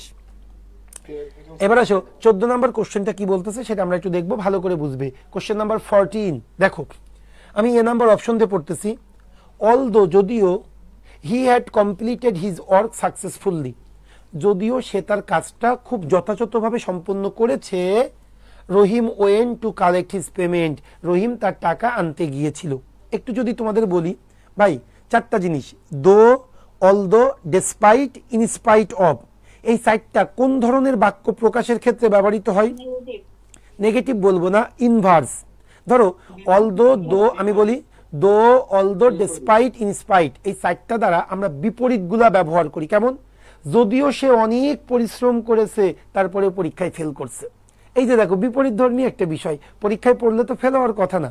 ধরো আরেকটা, যদিও সে টার্নিং পয়েন্টে ক্লাস করেছে তারপরেও সে ব্যাংকে চাকরি পায়নি, এটা কিন্তু ইনভার্স, যদি এটা হওয়ার কোনো সম্ভাবনা নেই, কারণ কি এটা হইতেই হবে। টার্নিং পয়েন্টে কেউ যদি মনোযোগ সহকারে ক্লাস করে তার জব হইতে বাধ্য, তারপরে যদি সে চাকরি না পায়, এইটাকে বলি আমরা ইনভার্স। সো এই যে আমরা বলি না যে যদিও সে ধনী তারপরেও সে কিপটা, ধনীরা সাধারণত কিপটা হওয়ার কথা না, তাহলে ধনী হওয়া সত্ত্বেও সে কিপটা। এই যে ইনভার্স, এই ইনভার্স বাক্য বলার জন্য আমরা দো, অলদো, ডেসপাইট, ইনস্পাইট অফ ব্যবহার করি। কিন্তু এখানে কি বললো দেখেন তো, যে ও সফলভাবে কাজটি শেষ করার পরে সে কি করলো, পেমেন্ট আনতে গেল। এই তাহলে এটা কি ইনভার্স হলো? এটা তো ফলাফল, আমি কাজ করলে তো আমারে কি করবেন, আমারে তো পেমেন্ট দেবেনি। তাহলে এখানে অ্যাকচুয়ালি অলদো, দো এটা বলা যাবে না, এখানে ইনভার্স রিলেশন না, এখানে কনসিকুয়েন্সিয়াল রিলেশন, মানে কি প্রথমটা যা পরেরটা তার ফলাফল। সো এই কারণে আমি এ আর বি বাদ দিয়ে দিব। তাহলে আমি এখন সি নাম্বারটা একটু বলবো। আরে এরা এত কথা বলে কেন? তোমরা ভাইব বুঝতে হবে তো যে কোন সময় কথা বলা দরকার। সবচেয়ে পৃথিবীর বড় যে ব্যাপার কি জানো, অ্যাডাপ্টেশন। তোমার অ্যাডাপ্টেশন ক্যাপাবিলিটি বাড়াইতে হবে, কে কোনটা চাচ্ছে। আর ছেলেদেরকে আবারও বলি, তুমি যদি অ্যাডাপ্ট না করতে পারো তোমার তো রিলেশন টেকবে না। আর ছেলেদের কথা কম বলতে হবে, কারণ মেয়েরা কথা বলতে পছন্দ করে। এখন তুমি যদি কথা বলো তোমার গার্লফ্রেন্ড তো বিরক্ত হয়ে যাবে তোমার ওপর। এই জন্য কি করবা, ছেলেরা এখন থেকে অনেক কিছু ইলজিক্যাল, তোমাকে এমনভাবে মাথা নাড়াইতে হবে না এটাই লজিক্যাল, এটাই ঠিক।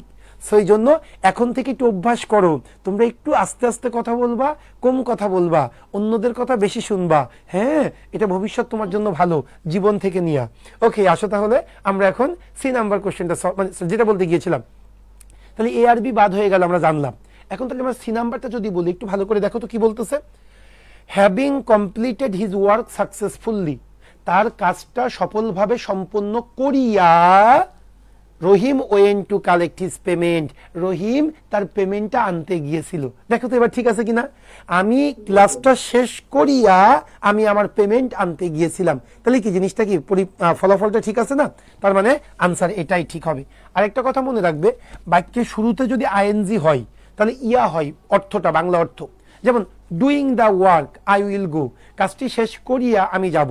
Completing the class I will perform সালাদ, ক্লাসটি শেষ করিয়া আমি ওখানে যাব। এই যে শুরুতে যদি আইএনজি থাকে তাহলে ইয়া উচ্চারণটা করবা, তাহলে দেখবা ট্রান্সলেশন করতে সহজ হবে। ওকে, তাহলে সি নাম্বারটা আর ডি নাম্বারে কি আছে, অ্যাজ লং অ্যাজ মানে যতক্ষণ না পর্যন্ত আমি কাজটি শেষ করলাম না, এটা কোনো মিনিংফুল হয় না। সো আনসার নিব আমরা সি ফর চিটাগং। আশা করি তোমরা বুঝতে পেরেছো, ক্লিয়ার বিষয়টা। ওকে, এবার আসো 15 নাম্বার কি বলতেছে, আই উড লাইক দ্যাট, আমি সেইটাকে পছন্দ করি, টেল মি বলতে, হোয়াট হ্যাপেন্ড মানে কি ঘটেছে এটা আমি বলতে তোমাকে পছন্দ করি। অ্যাকচুয়ালি এটা একটু পড়ে দেখো, এটা বেশি সুন্দর। আই উড লাইক ইউ, আমি তোমাকে পছন্দ করি কি করতে, টু টেল বলতে, টু টেল মি আমাকে বলার জন্য, হোয়াট হ্যাড হ্যাপেন্ড মানে ঘটনাটা কি ঘটেছে এটা বলার জন্য আমি তোমাকে পছন্দ করি বা তোমার কাছে অনুরোধ করি। So I would like you, আমি তোমাকে পছন্দ করব, to tell me what had happened. So দেখো আর কোনোটাই মিনিংফুল না, এটা একদম কোনো গ্রামার না, এটা জাস্ট এটা মানে মিনিং এর উপরে ডিপেন্ড করতেছে। সো আনসার হবে সি ফর চিটাগং। এগুলো সব কিন্তু প্রিভিয়াস ইয়ারের কোশ্চেন, আর্টস ফ্যাকাল্টির সব প্রিভিয়াস ইয়ারের কোশ্চেন, এবং কিছু কিছু কোশ্চেন আছে যেগুলো আমি বি ইউনিট এবং ডি ইউনিট থেকে নিয়েছি, কারণ ওই কোশ্চেনগুলোও কিন্তু রিপিট হয়। হ্যাঁ, এটা হলো লেকচার 1, লেকচার 2 আছে, লেকচার 2টা একটু ডিফারেন্ট। এবার আসো 16 নম্বর কোশ্চেনটা কি বলতেছে, ইট ওয়াজ ডিফিকাল্ট জব, এটা খুবই কঠিন জব, যে এটা এতটাই কঠিন জব যে Mina couldn't finish it alone, Mina একা একা শেষ করতে পারে নাই। আমরা মাঝে মাঝে এমন বলি না, এই লেকচারটা এতটাই কঠিন যে আমি 2 ঘন্টায় শেষ করতে পারবো না। এই যে এতটাই কঠিন যে, তখন স্ট্রাকচারটা কি হয় জানেন, yes such a adjective noun dot dot dot that, এই স্ট্রাকচার হবে। Such plus adjective, such a difficult job that I can not finish, such a enjoyable matter that I, এই জাতীয় কোনো কিছু। ক্লিয়ার? তাহলে এতটাই কঠিন, এতটাই মজার, এতটাই, এই ধরনের মিনিং এর ক্ষেত্রে আমরা সাস, এরপরে আর্টিকেল, তারপরে হলো অ্যাডজেক্টিভ, তারপরে নাউন, তারপরে দ্যাট। তাহলে দেখেন তো এটা কোনটা যায়, ইট ওয়াজ সাস আ ডিফিকাল্ট জব, এটা এতটাই কঠিন চাকরি ছিল যে ও একা একা শেষ করতে পারে নাই, সাস আ ডিফিকাল্ট জব। ক্লিয়ার বিষয়টা? ওকে, এরপরে চলে আসো 17 নম্বর কোশ্চেনটা কি বলতেছে সেটা আমরা দেখব। Which of the following sentence is correct, নিচের কোন সেন্টেন্সটা কারেক্ট আছে সেটা আমাকে বের করতে হবে। দেখো, দে ট্রিটেড হিম, তারা তাকে এমন ভাবে they treated him like a king, তারা তাকে একটা রাজার মতো ট্রিট করতেছিল। when he won the lottery, যখন সে লটারি জিতেছিল তখন তারা তাকে রাজার মতো, এই মতো অর্থে আমরা কি ব্যবহার করি, অ্যাজ অথবা লাইক, অ্যাজ অথবা লাইক এই দুইটা ইউজ করি, তাই না, অ্যাজ অথবা লাইক। তারা আমাকে রাজার মতো ট্রিট করছিল যখন আমি কি করেছিলাম, লটারিতে 2 কোটি টাকা পাইছিলাম। তাহলে they treated him like a king, এটা ঠিক আছে মোটামুটি। এবার আসো, they treated him as being a king, এটা কি দরকার আছে? নো, এটা আসে না। C number, they treated him a king, তারা আমাকে একটা রাজা ট্রিট করছিল না রাজার মতো ট্রিট করছিল, কোনটা সাউন্ড গুড? রাজার মতো হবে, সি ও বাদ। They treated him as if a king, মানে as if I am a king হইলে ঠিক ছিল, অ্যাজ ইফ মানে যেন এখানে আসে না, এখানে মতো আসে, এই জন্য এ নাম্বারটাই ঠিক আছে। সো 17 আনসার হবে এ ফর আমেরিকা। মাথায় থাকে জানো এই কোশ্চেনগুলো রিপিট হবে কিন্তু, হ্যাঁ একদম রিপিট পাবেন এই কোশ্চেনগুলো। সো একটু বুঝে বুঝে আনসার মানে পরীক্ষা করবেন। এবার আসেন, which one is the correct spelling, 18 নিচের কোন স্পেলিংটা কারেক্ট, এবার বলেন দেখি কোনটা কারেক্ট। প্যারানোইয়া, প্যারানোইয়া কি হবে? সি নাম্বারটা, PARA, প্যারা NOIA, প্যারানোইয়া মানে মস্তিষ্ক বিকৃতি, মস্তিষ্ক বিকৃতি, বৈরস্যি কয়রি তৈরস্যি, বৈরস্যি কয়রি তৈরস্যি, মস্তিষ্ক বিকৃতি ঘটে না আমাদের, সেটাকে আমরা প্যারানোইয়া বলে থাকি। প্যারানোইয়া মানে হলো মস্তিষ্ক বিকৃতি।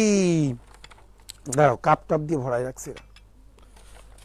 মস্তিষ্ক বিকৃতি মানে হলো প্যারানোইয়া। ক্লিয়ার বিষয়টা? আচ্ছা, এইবার চলে আসি আমরা পরেরটা কি বলতেছে। A synonym of the word obscure, এই অবস্কিউর মানে কি ভাই? অবস্কিউর অস্পষ্ট, অস্পষ্ট, হ্যাঁ অস্পষ্ট বা নট ক্লিয়ার, নট ট্রান্সপারেন্ট, অস্পষ্ট, এটাকে আমরা অবস্কিউর বলে থাকি। তাহলে দেখো তো অবস্কিউরের আমরা সিনোনিম, অ্যাপারেন্ট মানে স্পষ্ট, অবভিয়াস মানে স্পষ্ট, ইভিডেন্ট মানে স্পষ্ট, আমার তো সিনোনিম লাগবে। তাহলে সিনোনিম কি হবে? ডিউবিয়াস। ডিউবিয়াস মানে কি ভাই? সন্দিহান, সন্দিহান। এই কোনো কিছুর মধ্যে ডিউবিয়াস মানে সন্দেহ থাকা মানেই তো জিনিসটা অস্পষ্ট, তাই না? স্পষ্ট জিনিসের মধ্যে তো কোনো সন্দেহ থাকতে পারে না। তো এখানে ডিউবিয়াস হবে আনসার, আর বাকি সবগুলোর অর্থ স্পষ্ট। 20 number, the thickness of the mats dash. ভাই একটু ভালো করে দেখো, দ্য থিকনেস মানে পুরুত্ব। ধরো এই যে ধরো একটা বই, এই বইয়ের কি, এই যে এটাকে বলে থিকনেস, এই যে পুরুত্ব এটাকে বলে থিকনেস। তাহলে the thickness of the mats, এই কার্পেটের থিকনেসটা ড্যাশ পরিবর্তন হয়। এখন ভাই কার্পেটের থিকনেস পরিবর্তন হইতে পারে। এখন আমি যদি বলি the thickness of the mats, এই পজিশনটা কিন্তু ভার্বের, ভ্যারি মানে কি পরিবর্তন হওয়া। এখন ভার্ব যদি হয়ে থাকে, আমরা কোন জিনিসটা পরিবর্তন হয়, ম্যাটস পরিবর্তন হয় না ম্যাটসের থিকনেস পরিবর্তন হয়? অবশ্যই থিকনেস পরিবর্তন হয়। তাহলে থিকনেসটা হলো আমার এখানে মূল সাবজেক্ট। এখন থিকনেস কি সিঙ্গুলার না প্লুরাল একটু বলো? সিঙ্গুলার। সো এটা যদি আনকাউন্টেবল নাউন সর্বদাই সিঙ্গুলার হয়, এটা যদি সিঙ্গুলার হয় তাহলে ভার্বের সাথে কি যোগ হবে? ভার্বের সাথে এস বাই এস যোগ হবে, সেটা হবে ভ্যারিস। আনসার হলো বি ফর বাংলাদেশ। ক্লিয়ার করতে পেরেছি? আচ্ছা, এখন তোমাদের কাছে একটু জাস্ট আমার একটা ইম্পর্টেন্ট কাজ, জাস্ট 5টা মিনিট তোমাদেরকে একটু ব্রেক দিলাম। কারণ কি শোনো, যেদিন আর্টস ফ্যাকাল্টির কোশ্চেন সলভ করতে হয়, আর্টস ফ্যাকাল্টির কোশ্চেন সলভে যখন 20টা কোশ্চেন সলভ হয়ে যায়, 21 নাম্বার কোশ্চেন শুরু করার আগে একটা 5 মিনিটের ব্রেক দিতে হয়। সেই জন্যই আমি আমার প্রয়োজনে ব্রেক নিচ্ছি না, তোমাদের বেটারমেন্টে আমি 5 মিনিট ব্রেক নিচ্ছি। কারণ আর্টস ফ্যাকাল্টির কোশ্চেনের নিয়মই এটা, সলভ করার ক্ষেত্রে যখন টিচার পড়াবে, নিজের আবার পরীক্ষার হলে না, 20 নাম্বার কোশ্চেনের পরে 5 মিনিট একটা ব্রেক নিতে হয়। সে একদম 5 মিনিটের ব্রেক, 17 বাজে, 17 আর 5 22-এ আমি শুরু করব। ক্লিয়ার বিষয়টা? ঠিক 22-এ তোমরা যুক্ত হবা।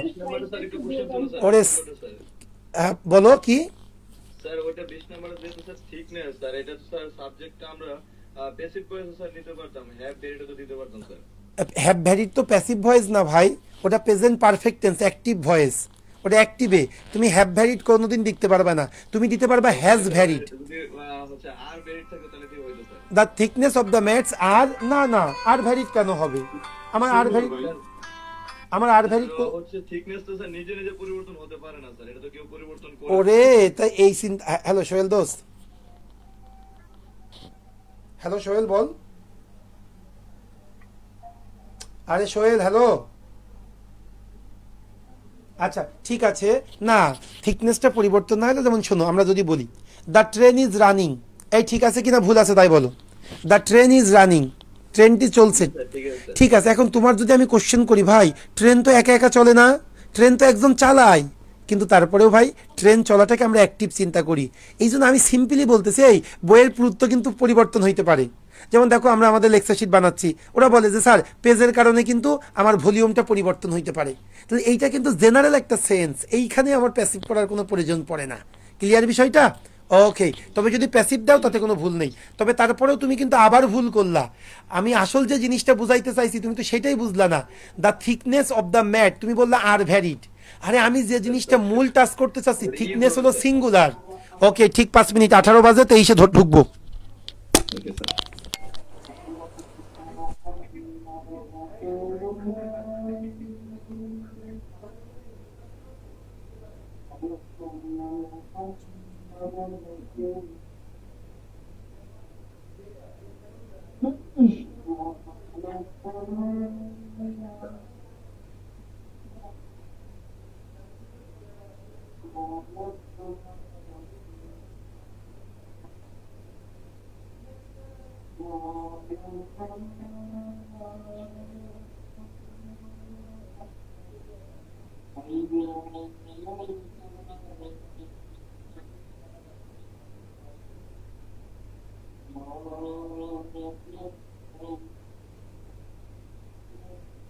গাড়ি কি বাবু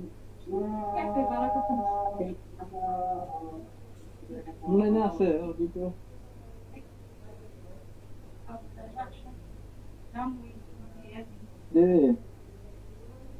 ওই আজকে শনিবার তো মঙ্গলবারে বুধবারে যা মায়ের যদি এনে রাখা যেতাম তাহলে একটা কথা আছে। অনুকূল ভাই আপনি একটু কথা বলেন ভাই।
আচ্ছা ভাই, এখানে ব্রিটেন ব্যাচ 4 এর কেউ আছেন? 24। হ্যাঁ বলেন। ব্রিটেন ব্যাচ 4 এর কেউ আছেন?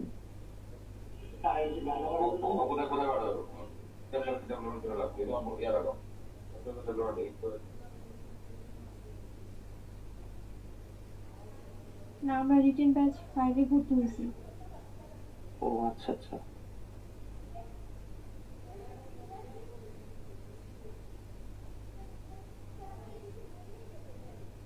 ক্লাস শুরু হয় নাই তো। আর রিটেন ব্যাচ 4 যারা, তারা তো 22 ভিত্তিক এক্সাম দিয়ে দিয়েছে মনে হয়।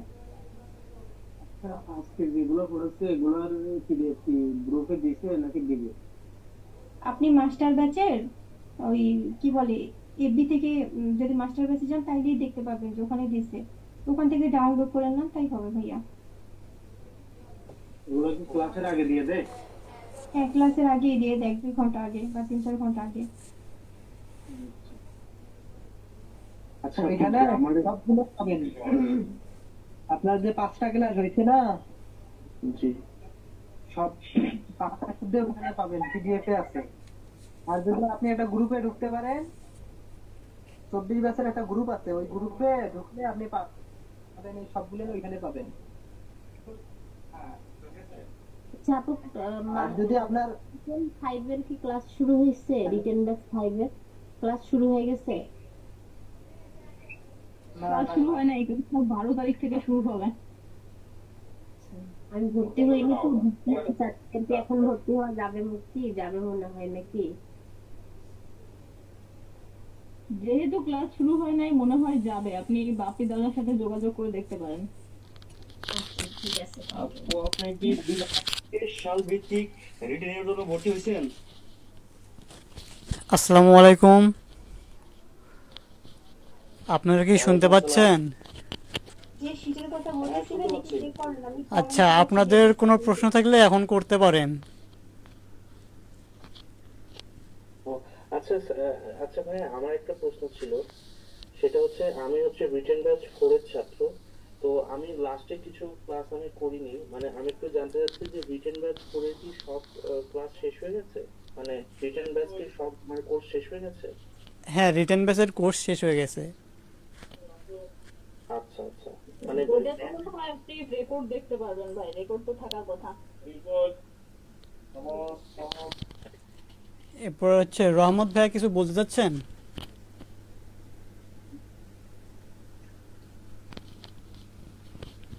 আর কারো কিছু জানার আছে থাকলে বলেন।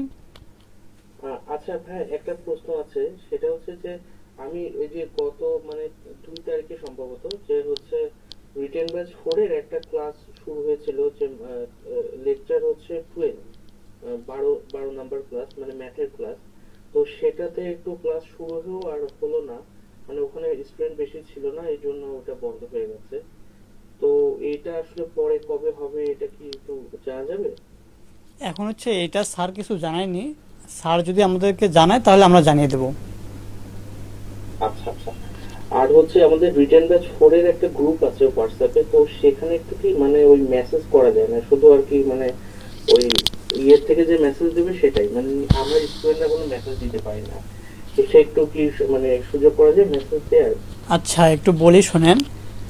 যখন হচ্ছে আমরা আপনাদের মেসেজ দেওয়ার পারমিশনটা দেই, তখন হয় কি যে যখন যার মন চায় তখন SMS করতে থাকে, এতে সবাই বিরক্ত হয়ে যায়, যার কারণে আমরা হচ্ছে পারমিশনটা দেইনি।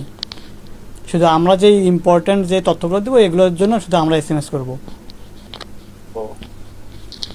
আর যদি কোনো সমস্যা থাকে বা কোনো কিছু জানার থাকে, জিজ্ঞাসা করতে থাকে, ওখান থেকে রিপ্লাই যাবেন, দেখবেন যে ওখানে 30 যে নাম্বারটা আছে সেখানে অটোমেটিক SMS চলে আসবে। ক্লাস কি শুরু হয়েছে? জি, ক্লাস প্রায় শুরু হয়েছে, অর্ধেক ক্লাস অলরেডি হয়ে গেছে। না, 23-এ শুরু হওয়ার কথা। না, এখনো শুরু হয়নি, পরে বিরতি এখনো চলছে। 30-এ শুরু হবে সম্ভবত। ভাই, রিটেন ব্যাচ 5 কি আপনার 2023 সাল ভিত্তিক যারা আবেদন করছে তাদের জন্য? জি, 2023 সাল ভিত্তিক। ও, আমরা তো যে কোর্সে বর্তমানে ভর্তি আছি, আমি মানে সন্ধ্যা 6টার আপনার ব্যাচে আছি আর কি। 25 ব্যাচ? জি জি, আপনি 25 ব্যাচে আছেন? হ্যাঁ 25 ব্যাচ। তো আমাদের মানে এখন যে সময় আছে তাতে কি মানে প্রিলি রিটেন এগুলো কভার করা যাবে? দেখেন, আপনার তো হচ্ছে কোনোটাতে প্রিলিতে পরীক্ষা দেওয়া হয়নি বা হচ্ছে এর আগে প্রিলির কোর্স করা হয়নি, তাই না? হ্যাঁ। আচ্ছা, আর আমাদের যে রিটেন ব্যাচ এইটা হচ্ছে কাদের জন্য? যারা প্রিলি পরীক্ষায় অলরেডি প্রমোটেড হয়েছে, শুধু তাদের জন্য, এবং তাদেরকে ফোকাস করে এই ক্লাসটা নেওয়া হবে রিটেন ব্যাচে। আর আপনাদের যেহেতু প্রিলি পরীক্ষা দেওয়া হয়নি এবং প্রিলি কোর্স করাও হয়নি, সেক্ষেত্রে আমাদের যেই রেগুলার কোর্সটা প্রিলি প্লাস রিটেন, এটা আপনাদের করতে হবে। কারণ এটা যখন করবেন, করার পর যখন আপনার একটা কনফিডেন্স লেভেল আসবে, তারপরে আপনি অ্যাডভান্সে চলে আসবেন। বুঝতে পারছেন? এটার পরে কি আবার রিটেন কোর্স করতে হবে? না, রিটেন আলাদা কোর্স করতে হবে না। তবে আপনার যদি মনে হয় যে আমার আরও অ্যাডভান্স হতে হবে, আমার আরও কিছু জানার প্রয়োজন, সেক্ষেত্রে আমাদের তখন নতুন যে রিটেন ব্যাচ আসবে, আপনি তখন সেখানে অ্যাড হবেন। মানে এই রিটেন ব্যাচটা হচ্ছে অ্যাডভান্সদের জন্য, একটু যারা একটু আগে যারা প্রিলি পরীক্ষা অলরেডি দিয়ে ফেলছে এবং প্রিলিতে তাদের প্রমোটেড হয়েছে, তাদের জন্য। আর যারা চাচ্ছে যে আমি প্রিলির পাশাপাশি রিটেনটাও এখন থেকে একটু অ্যাডভান্স করে নিব, তাদের জন্য এটা। তবে আমরা বলবো যারা হচ্ছে আগে কোনো কোর্স করেননি, প্রিলি প্লাস রিটেনে বেসিক করা হয়নি, আগের মাত্র শুরু করতেছেন, তো তারা আমাদের রেগুলার কোর্সটা আগে করেন, তারপরে যখন নতুন নতুন অ্যাডভান্স কোর্স আসবে সেখানে অ্যাড হবেন পরে। ভাইয়া আসসালামু আলাইকুম। ওয়ালাইকুম আসসালাম। জি আপু বলেন। ভাইয়া আমি হচ্ছে এই যে 25 এর ব্যাচটা, তো মানে এই যে মাস্টার ব্যাচের যে বিষয়গুলো, এগুলো না আমি ডাউনলোডটা কিভাবে করব আমি বুঝতে পারতেছি না ফাইলগুলো। আচ্ছা আপু, আপনি হচ্ছে মাস্টার ব্যাচ যখন ওপেন করবেন, তখন হচ্ছে মাস্টার ব্যাচে প্রবেশ করার পরে দেখবেন যে আপনার মিডিয়া, ফাইল, ফিচার অনেকগুলো অপশন আছে শুরুতেই। তো ওখানে ফাইল অপশনে গিয়ে যে কোনো পিডিএফে ক্লিক করলে পিডিএফটা ডাউনলোড হয়ে যাবে। আর যদি কখনো ডাউনলোড করতে সমস্যা হয় বা করতে না পারেন, সেক্ষেত্রে ওই 330 যে নাম্বারটা আছে না, শেষে 330, ওই নাম্বারে একটু হোয়াটসঅ্যাপে SMS দিবেন, তাহলেই হবে। 330 জি। অর্থাৎ হচ্ছে আপনাদের গ্রুপে রুটিনে দেখবেন যে রুটিনের নিচে একটা নাম্বার দেওয়া আছে। ভাইয়া আমাদের যে নতুন রিটেন ব্যাচটা লঞ্চ হচ্ছে, এটা কবে থেকে ক্লাস শুরু হবে? এটা 12 তারিখ থেকে ক্লাস শুরু হবে।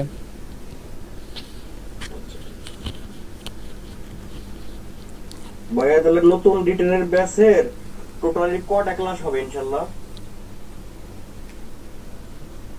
রিটেন বেসের ক্লাস আমাদের সম্ভবত 34টার মতো হবে। সব সাবজেক্ট মিলে না? আচ্ছা, রিটেন হচ্ছে আমাদের সাবজেক্ট মূলত থাকে 3টা, ম্যাথ, ইংলিশ এবং জিকে। ভাইয়া আমাদের এই রিটেনের যে ব্যাচটা নতুন, এটা এই রিটেনের ক্লাসগুলো কবে থেকে শুরু হবে? 25 ব্যাচের কথা বলতেছেন আপনি? আচ্ছা, আপনাদের হচ্ছে এমসিকিউ আছে, যেটা এমসিকিউ এর 5-6টা লেকচার হলে আমরা হচ্ছে রিটেনের লেকচার শুরু করব।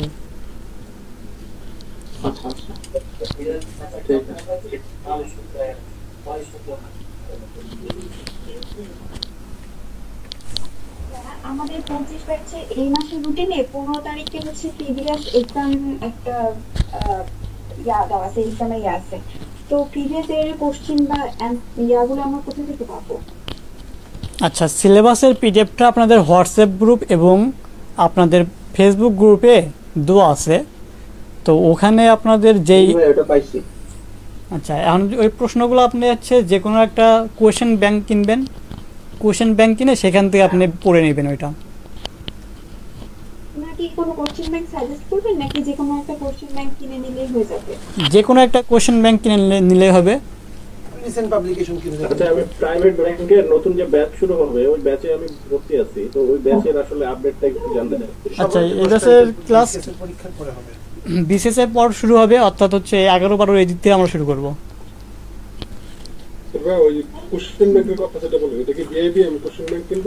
আচ্ছা, বিএ কোয়েশ্চেন ব্যাংক হ্যাঁ, তোমার আমাদের পরীক্ষার জন্য নাকি? মানে আমাদের যে প্রিভিয়াস ইয়ারের যে কোশ্চেন, হ্যাঁ, তো এটা কি শুধু তোমরা কন্ট্রোল করে নিচ্ছ এখন? ভালো হবে। আমাদের সিলেবাসে লিখেছে শুধু বিআইবিএমটা করাও? ও, তাহলে এখন তো চেঞ্জ করতে হবে বিআইবিএমটা বাদ দিয়ে। এখন তো শুধু বিআইবিএমটা নিচ্ছে না, তাহলে এটা তো আমি তো কথা বলে নেবো সাইফুলের সাথে আজকে। আচ্ছা, শুধু বিআইবিএমটা আছে না, এখন তো ওটা হবে না, ভালো কথা মনে করেছো। আমি আজকে সাইফুলের সাথে কথা বলে নেবো, ঠিক আছে? ওকে, আচ্ছা আচ্ছা, আমি এটাতে কথা বলে নিব যে তোমাদের এই যে পরীক্ষার বিষয়টা, হ্যাঁ, এটা আমার মাথায় আসছে। ওকে, আসো তাহলে আমরা আমাদের ইয়েতে চলে যাই। তোমরা একটু মিউট করে ফেলো, সবাই একটু মিউট করে ফেলো ভাইয়া। আচ্ছা, আমরা 20 পর্যন্ত গিয়েছিলাম, এখন তাহলে আমরা 20-এর পরে চলে আসি। আমরা 21 নম্বর কোশ্চেনটা কি বলতেছে? চারটা না, আমি তো তাই জানি। আচ্ছা শোনো, 4-in-1 একটা বই আছে রিসেন্ট পাবলিকেশনের, হ্যাঁ, বইটা একটু বেশি টাকা নেয়, মনে হয় 500-600 টাকা নেয়। এই 4-in-1 যে বইটা না, এটা তোমরা একটু নিবা, এটা বেশি ভালো, হ্যাঁ, রিসেন্ট পাবলিকেশনের। এইটার উপরে বেস করে আমরা পরীক্ষাটা নিই, যে তোমার পরীক্ষার সাথে অ্যাডজাস্ট করতে একটু সুবিধা হবে পরীক্ষার সাথে। হ্যালো, আসসালামু আলাইকুম। হ্যাঁ, ওয়ালাইকুম আসসালাম। হ্যাঁ, বলেন। হ্যালো, হ্যাঁ ভাই, আমি একটু ব্যাক ক্লাসে আছি। হ্যাঁ, ওকে, আমি যেটা বলতে গিয়েছিলাম আপনাদেরকে যে ওই 4-in-1, হ্যাঁ, 480 টাকা। এই বইটা কেনেন, তাহলে আমাদের সাথে অ্যাডজাস্ট করতে সুবিধা হবে। আর এখন তো শুধু বিআইবিএম না, এখন হলো আপনার আর্টস ফ্যাকাল্টি, এরপরে হলো এফবিএস, আইবিএ, বিআইবিএম, চারটা একত্রে নিতে হবে। ক্লিয়ার বিষয়টা? ওকে, তাহলে আসো আমরা একটু দ্রুত আগাই। বুঝি না? ও recent publication bank test paper 4-in-1, হ্যাঁ। আচ্ছা, আর কথা বলো না। মানে ওখান থেকে কমন আসে না? কমন 50% অধিক কমন রিপিট হয় ব্যাংকের কোশ্চেন। তুমি ওই বইটা শেষ করো, আমাদের লেকচার শীট শেষ করো, আর কিছু বাদ থাকবে না। হ্যাঁ, বলো।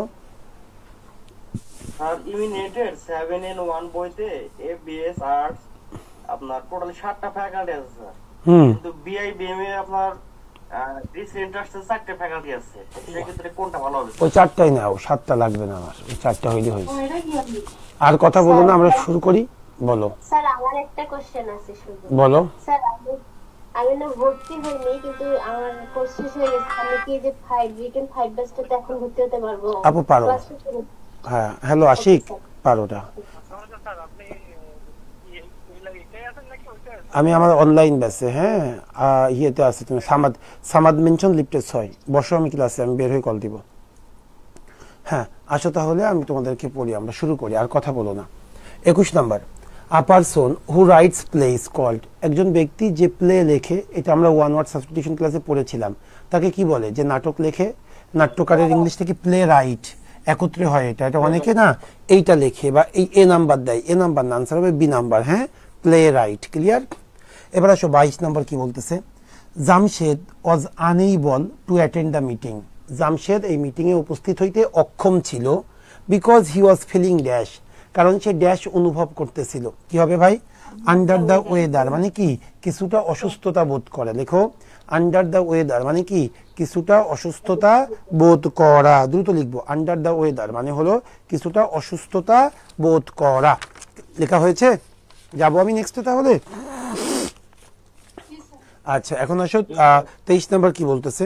হুইচ ওয়ান ইজ কারেক্ট, নিচের কোনটা কারেক্ট সেটা আমাকে বের করতে হবে। দিস ইজ দ্য ম্যান, এই হলো ওই ব্যক্তি। In which I have no confidence, যার প্রতি আমার কোনো কনফিডেন্স নেই। এই হলো সেই ব্যক্তি যার উপরে আমার কোনো কনফিডেন্স নেই। আচ্ছা, গতকালকে আমি প্রোনাউনের ক্লাস নিয়েছিলাম, ওই ব্যাসের কি কেউ এখানে আছে? 2 নাম্বার লেকচার শিট। আচ্ছা দেখো, প্রোনাউনে তোমাদেরকে হু, হুম, হুস যে 3টা দেখিয়েছিলাম, সুন্দর। আচ্ছা, আমি আজকে বলি, শোনো সবাই। ব্যক্তির পরিবর্তে আমরা প্রোনাউন হিসাবে সাধারণত হু ব্যবহার করি, আর বস্তুর পরিবর্তে আমরা রিলেটিভ প্রোনাউন হিসাবে হুইজ ব্যবহার করি। আমরা গতদিনই বলছিলাম। তাহলে ব্যক্তির পরিবর্তে হু আর বস্তুর পরিবর্তে হুইজ। এখন আসো, দিস ইজ দ্য ম্যান, এই হলো সেই ব্যক্তি যার প্রতি আমার কোনো আস্থা নেই। তাহলে এখানে হুইজ হবে না হু হবে, সেটা একটু বলো তো আগে। মানে হু হবে, হু অথবা হুম, যে কোনো একটা হবে। যাই হোক, হুইজ কখনোই হইতে পারে না। এখন আমি যদি তোমাদেরকে 2টা সেন্টেন্স পাশাপাশি লিখি, তাহলে তোমাদের জন্য বুঝতে সুবিধা হবে। একটা সেন্টেন্স আমি এখানে লিখতেছি, দেখো। আমি যদি এটা বলি, this is the man, this is the man whom I don't believe। আরেকটা হলো আমি এখানে লিখতেছি this is the man in whom I have no confidence, অথবা in whom I have no belief, no BELIEF, দুইটা দুই বানান। ভাই দেখো আমি দুইটা সেন্টেন্স লিখছি, দুইটা সেন্টেন্সের মিনিং কিন্তু সেম না, একটু বোঝার চেষ্টা করবে। দিস ইজ দ্য ম্যান, এই হলো ওই ব্যক্তি, হুম আই ডোন্ট বিলিভ মানে কি, যাকে আমি বিশ্বাস করি না। এই হলো সেই ব্যক্তি যাকে আমি বিশ্বাস করি না। এইটা যদি আমি এইভাবে লিখি, দিস ইজ দ্য ম্যান, এই হলো সেই ব্যক্তি, in whom I have no belief, তার মানে কি, যার প্রতি আমার আস্থা নাই। একটা কি, যাকে আমি বিশ্বাস করি না, আর একটা কি, যার প্রতি আমার কোনো আস্থা নাই। তাহলে দুইটা কি সেম সেন্টেন্স হবে নাকি? কথা বলো। আচ্ছা, তাহলে দিস ইজ দ্য ম্যান যদি এমন ডিরেক্টলি থাকে, ওকে আমি বিশ্বাস করি না, এই হলো সেই ব্যক্তি, তখন কিন্তু ওপরের সেন্টেন্সটা this is the man whom I don't believe.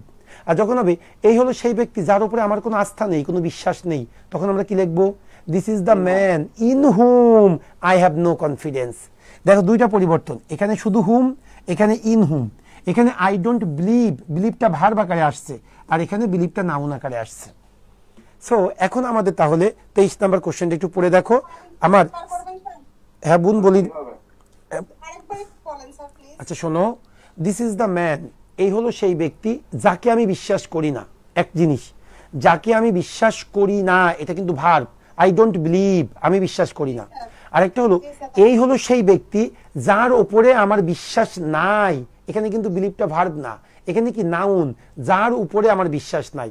তাহলে যাকে আমি বিশ্বাস করি না যদি বাক্যটা এমন হয়, তখন আমি ডিরেক্টলি হুম বসাবো আর আই ডোন্ট বিলিভ বসাবো। আর যার উপরে আমার বিশ্বাস নাই, সেই ক্ষেত্রে আমরা হুমের পরিবর্তে হুম বসাবো, আর বিলিভ এর পরিবর্তে নাউন নো বিলিভ বসাবো। Whom in whom I have no believe. তাহলে এখন আমাদের এই যে 23 নম্বর কোশ্চেনে এখন তুমি সি আর ডি নাম্বারটা দেখো তো কোনটা হইতে পারে।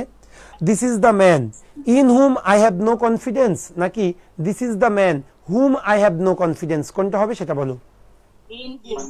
অবশ্যই এই জায়গায় কিন্তু কি বোঝাচ্ছে, এই হলো সেই ব্যক্তি যার প্রতি আমার আস্থা নাই। তার মানে কি, সেকেন্ড যে প্যাটার্ন আছে সেই প্যাটার্নটা এখানে মোস্ট অ্যাপ্রোপ্রিয়েট। তার মানে আনসারটা কোনটা হবে? This is the man in whom, C for চিটাগংটা হলো আনসার। ওকে, এবার বুঝি না ভাইয়া,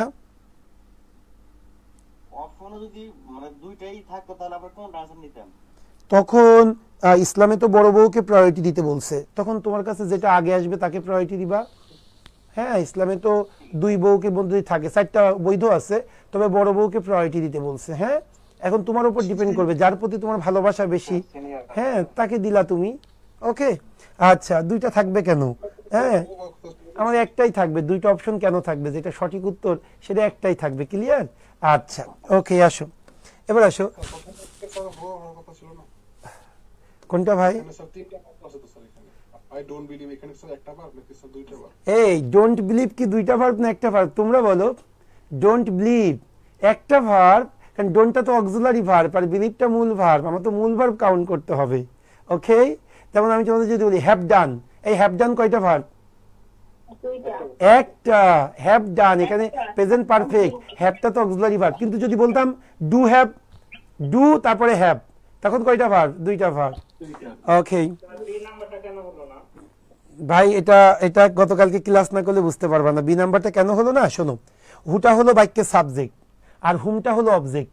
সো হুটা তখনই হবে যখন একটা বাক্যে ভার্ব থাকবে, এক্সট্রা ভার্ব। সো দেখো এখানে দিস ইজ সাবজেক্ট আছে, ভার্ব আছে, আই হ্যাভ সাবজেক্ট আছে, ভার্ব আছে, এক্সট্রা কোনো ভার্ব নেই, এই জন্য হুটা হবে না। হ্যাঁ, এটা আমরা, আচ্ছা এটা একটু কঠিন জিনিস, এটা আমি গতকালকে ক্লাস নিয়েছি এটার উপরে, সেটা একটু দেখবা। অথবা আমার ইউটিউবে একটা ক্লাস আছে রিলেটিভ প্রোনাউন, এটা যদি তুমি দেখো 40 মিনিটের একটা ক্লাস, একদম পানির মতো ক্লিয়ার হয়ে যাবে। এটা আমার খুব ফেভারিট টপিক। হ্যাঁ, কিন্তু এটা বড় বলে আমি আর কি এখন দেখাবো না। ওকে, আসো তাহলে 24 নম্বর কোশ্চেনটা কি বলতেছে সেটা আমরা একটু দেখবো। The correct passive form of the sentence, আমার একটা সেন্টেন্স আছে, এই সেন্টেন্সের কারেক্ট প্যাসিভ ফর্মটা দেখতে হবে। সেটা হলো who has created this mess, কে এই ঝামেলাটা সৃষ্টি করেছে। আচ্ছা আমি যদি তোমাদেরকে একটু লিখে নিই, কারণ এটা বারবার আসবে, হ্যাঁ আমি কিন্তু আর লিখে দিব না। হু যুক্ত অ্যাক্টিভ বাক্যকে প্যাসিভ করার নিয়ম, মানে হু যুক্ত অ্যাক্টিভ বাক্যকে কিভাবে প্যাসিভ করব সেটা যদি বলি, স্ট্রাকচারটা কি হবে? স্ট্রাকচার হলো, ভেরি গুড, স্ট্রাকচারটা হলো by whom plus auxiliary verb plus অবজেক্টকে কি করতে হবে? সাবজেক্ট প্লাস কি ভাই? V3 last interrogative sign. এই হলো স্ট্রাকচার। তাহলে বাই হুর পরিবর্তে বাই হুম হবে, মানে হু যুক্ত অ্যাক্টিভ বাক্যকে if we want to convert into passive sentence we need to follow this structure. আমাকে কি করতে হবে? প্রথমে বাই হুম লিখতে হবে, তারপরে অক্সিলারি ভার্ব, তারপরে অবজেক্টকে সাবজেক্ট, তারপরে ভার্বের 3। যেমন আমার সেন্টেন্সটা কি ছিল? হু হ্যাজ ক্রিয়েটেড দিস মেস। আমি এখন লিখতেছি, দেখো এটা তোমার অ্যাক্টিভ তাই না? অ্যাক্টিভ কি জানো ছিল? হু, এরপরে হ্যাজ ক্রিয়েটেড দিস মেস, এই তো ছিল সেন্টেন্সটা। এখন আসো আমরা স্ট্রাকচার ফলো করব। প্রথমে বাই হুম, আমি লিখলাম বাই হুম, এবার অক্সিলারি ভার্ব, এই হ্যাজ, প্রেজেন্ট পারফেক্ট টেন্সে অ্যাক্টিভে যদি হ্যাজ থাকে প্যাসিভে কি হবে? কথা বলো অন্যরা। Has been. তাহলে বাই হুম, এরপরে আমি অক্সিলারি ভার্ব লিখবো হ্যাজ বিন, কেউ কোনো কথা বলবে না, হ্যাজ বিন, ক্লিয়ার? আচ্ছা এরপরে অবজেক্টকে সাবজেক্ট, অবজেক্ট কোনটা? দিস মেস, তাহলে দিস মেস চলে আসবে, দিস মেস। এরপরে কত নাম্বার? ভার্বের 3, verb created, CREATED, created, clear বিষয়টা? এই কিন্তু by whom has been this mess created, তাহলে কিন্তু আমার স্ট্রাকচার হয়ে গেল ভাই। প্রথমে আমি বাই হুম লিখলাম, এরপর অক্সিলারি ভার্ব হ্যাজ বিন, আমি হ্যাজ বিন দিলাম, এরপরে অবজেক্টকে সাবজেক্ট দিস মেস, অবজেক্টকে সাবজেক্ট, এরপরে ভার্বের 3 নাম্বার ফর্ম ক্রিয়েটেড, তাহলে কিন্তু সেন্টেন্সটা ঠিক আছে। কিন্তু তোমাদেরকে আরেকটা জিনিস এক্সট্রা জানতে হবে, সেটা কি জানো? সেটা হলো দুইটা জিনিস, একটা হলো বিন আর একটা হলো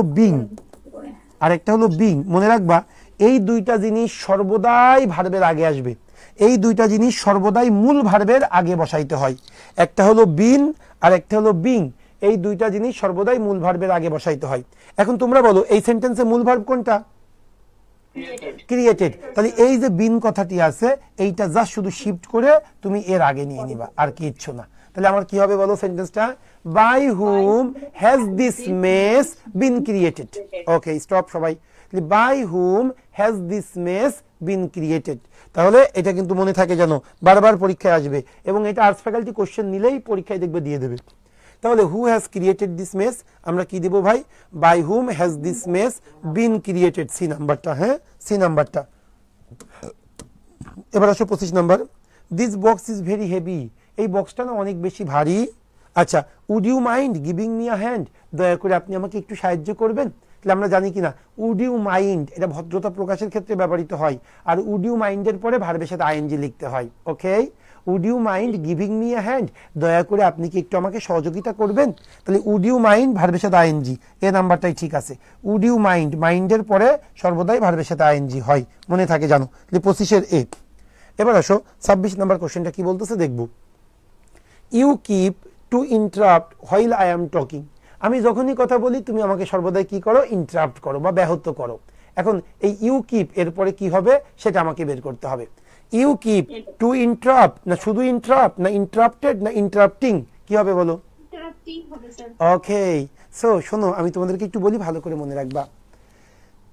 কিছু কিছু ভার্ব আছে যে ভার্বের ইমিডিয়েট পরে যদি আরেকটা ভার্ব আসে তাহলে পরের ভার্বের সাথে আইএনজি হয়। আবার কিছু কিছু ভার্ব আছে যে ভার্বের ইমিডিয়েট পরে আরেকটা ভার্ব আসলে ইনফিনিটিভ হয়।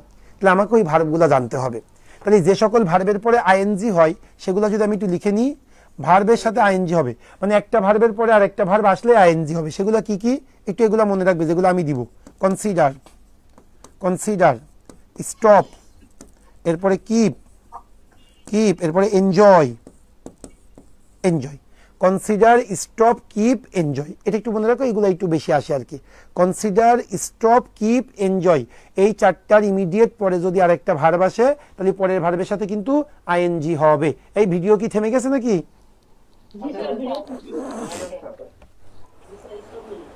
এই ভিডিওটা বসো, আমি আসতেছি, পাঁচটা শেষ। ভিডিওটা স্টপ হয়ে গেছে, একটু দেখো। তাহলে আমি যেটা বললাম, কিপ, স্টপ, এনজয়, কনসিডার, এই চারটা আরো আছে কিন্তু এই চারটা বারবার আসে।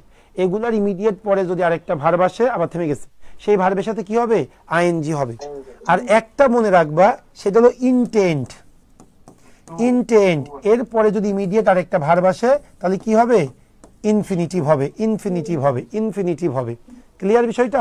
এটা যেন মনে থাকে। আচ্ছা, তাহলে একটা এক্সাম্পল দিই, দেখি তোমরা বোঝো কিনা। যেমন আমি যদি বলি আই এম, পরীক্ষার কোশ্চেন, আই এম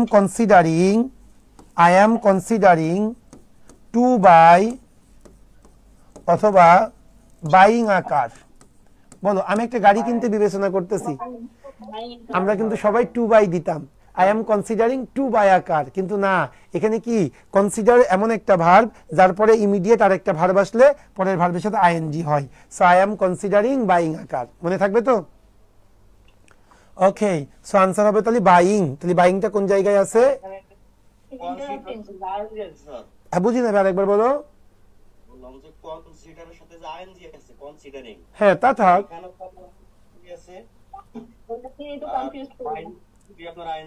ওকে, শোনো, আমার এখানে কনসিডারের সাথে আইএনজি আছে না ইনফিনিটি, বা মানে আইএনজি আছে, আইএনজি বলো না, এটা কন্টিনিউয়াস বলো, প্রেজেন্ট কন্টিনিউয়াস। এম কনসিডারিং, এটা প্রেজেন্ট কন্টিনিউয়াস থাকুক, আর প্রেজেন্ট পারফেক্ট থাকুক, আর ফিউচার পারফেক্ট ইনডিফিনিট থাকুুক, যাই থাকুক না কেন, তোমাকে মনে রাখতে হবে এই কনসিডার ভার্বের ইমিডিয়েট পরে আরেকটা ভার্ব আসলে ওই ভার্বের সাথে আইএনজি হবে। সেখানে আইএনজি কেন দিছে তোমরা যাতে কনফিউজড হয়ে যাও। ক্লিয়ার? এই জন্য যে দুইটা আইএনজি কেমন দেখায়, কিন্তু এটাই ঠিক আছে। ওকে, সো এখানে কিপের পরে আরেকটা ভার্ব আসলে আইএনজি হবে। সো তোমরা অবশ্যই এই চারটা মনে রাখবা, কিপ, স্টপ, কনসিডার, এনজয়। এই চারটার পরে আরেকটা ভার্ব আসলে ওই ভার্বের সাথে আইএনজি। আর শুধু একটা মনে রাখবা, ইনটেন্ট। এখন আমি যদি বলি আই ইনটেন্ট টু বাই নাকি বাইং আ কার, এবার বলো কোনটা হবে? এবার কিন্তু ভাই টু বাই হবে। কেন? ইনটেন্টের কারণে টু বাই, কনসিডারিং এর কারণে আইএনজি। আশা করি তোমরা বুঝতে পেরেছো। ওকে মাই ডিয়ার, হ্যাঁ সেক্ষেত্রেও টু, আইএনজি থাকুক আর যাই থাকুক, ওইটা তো মেজর না। মেজর হলো ইনটেন্ট ভার্বের পরে আরেকটা ভার্ব আসলে ইনফিনিটিভ, আর ওই সকল ভার্বের আর পরে আরেকটা ভার্ব আসলে আইএনজি। তাহলে ইউ কিপ, তাহলে ইন্টারাপ্ট হবে না ইন্টারাপ্টিং হবে? অবশ্যই ইন্টারাপ্টিং। তাহলে আনসার কোনটা? এটা। এবার আসো, the antonym of soothing. Soothing মানে কি? শান্ত করা। দেখো সবাই, সুদ, SOOTHE, সুদ মানে হলো শান্ত করা, এটা একটা ভার্ব। শান্ত করা ভার্ব, সুদিং মানে শান্ত করা। তাহলে আমরা শান্ত করার সিনোনিম কি লিখবো আমরা, বলো? ও, অ্যান্টোনিম চাইছে, অ্যান্টোনিম। বাইটিং। এবার আসো, the noun of transmit. Transmit এটা ভার্ব, রূপান্তর করা। ট্রান্সমিট, ওই যে কি থেকে কি হয়ে গেছিল জানো? এই আমরা ঝামেলা হয়েছিল টেক্সট বুকে, রহিম থেকে রহিমা না কি জানো হয়েছিল? ও, শরীফ থেকে শরীফা, ওই সেটা হলো ট্রান্সমিট। হ্যাঁ, শরীফ থেকে শরীফা। সো ট্রান্সমিট মানে কি? রূপান্তর। এখন করা, ট্রান্সমিট এটা হলো ভার্ব। এই ট্রান্সমিটের দুইটা নাউন আছে, সেই দুইটা নাউন আমি একটু লিখে নিই। একটা হলো ট্রান্সমিশন, আর একটা হলো ট্রান্সমিটেন্স। দুইটাই কিন্তু পরীক্ষায় আসে। ট্রান্সমিটেন্স, সিই। ওকে, সো ট্রান্সমিট রূপান্তরের হলো দুইটা, একটা হলো ট্রান্সমিশন আর একটা হলো ট্রান্সমিটেন্স। তাহলে আমরা আনসার কোনটা নিব ভাই? ট্রান্সমিটেন্স। আনসার হবে ডি ফর ঢাকা, 28 ডি। এবার আসো 29 নাম্বার কি বলতেছে? Change into negative. ট্রান্সমিটারটা কি হবে তাহলে? বুঝি না, কি বলে? বলো ভাই।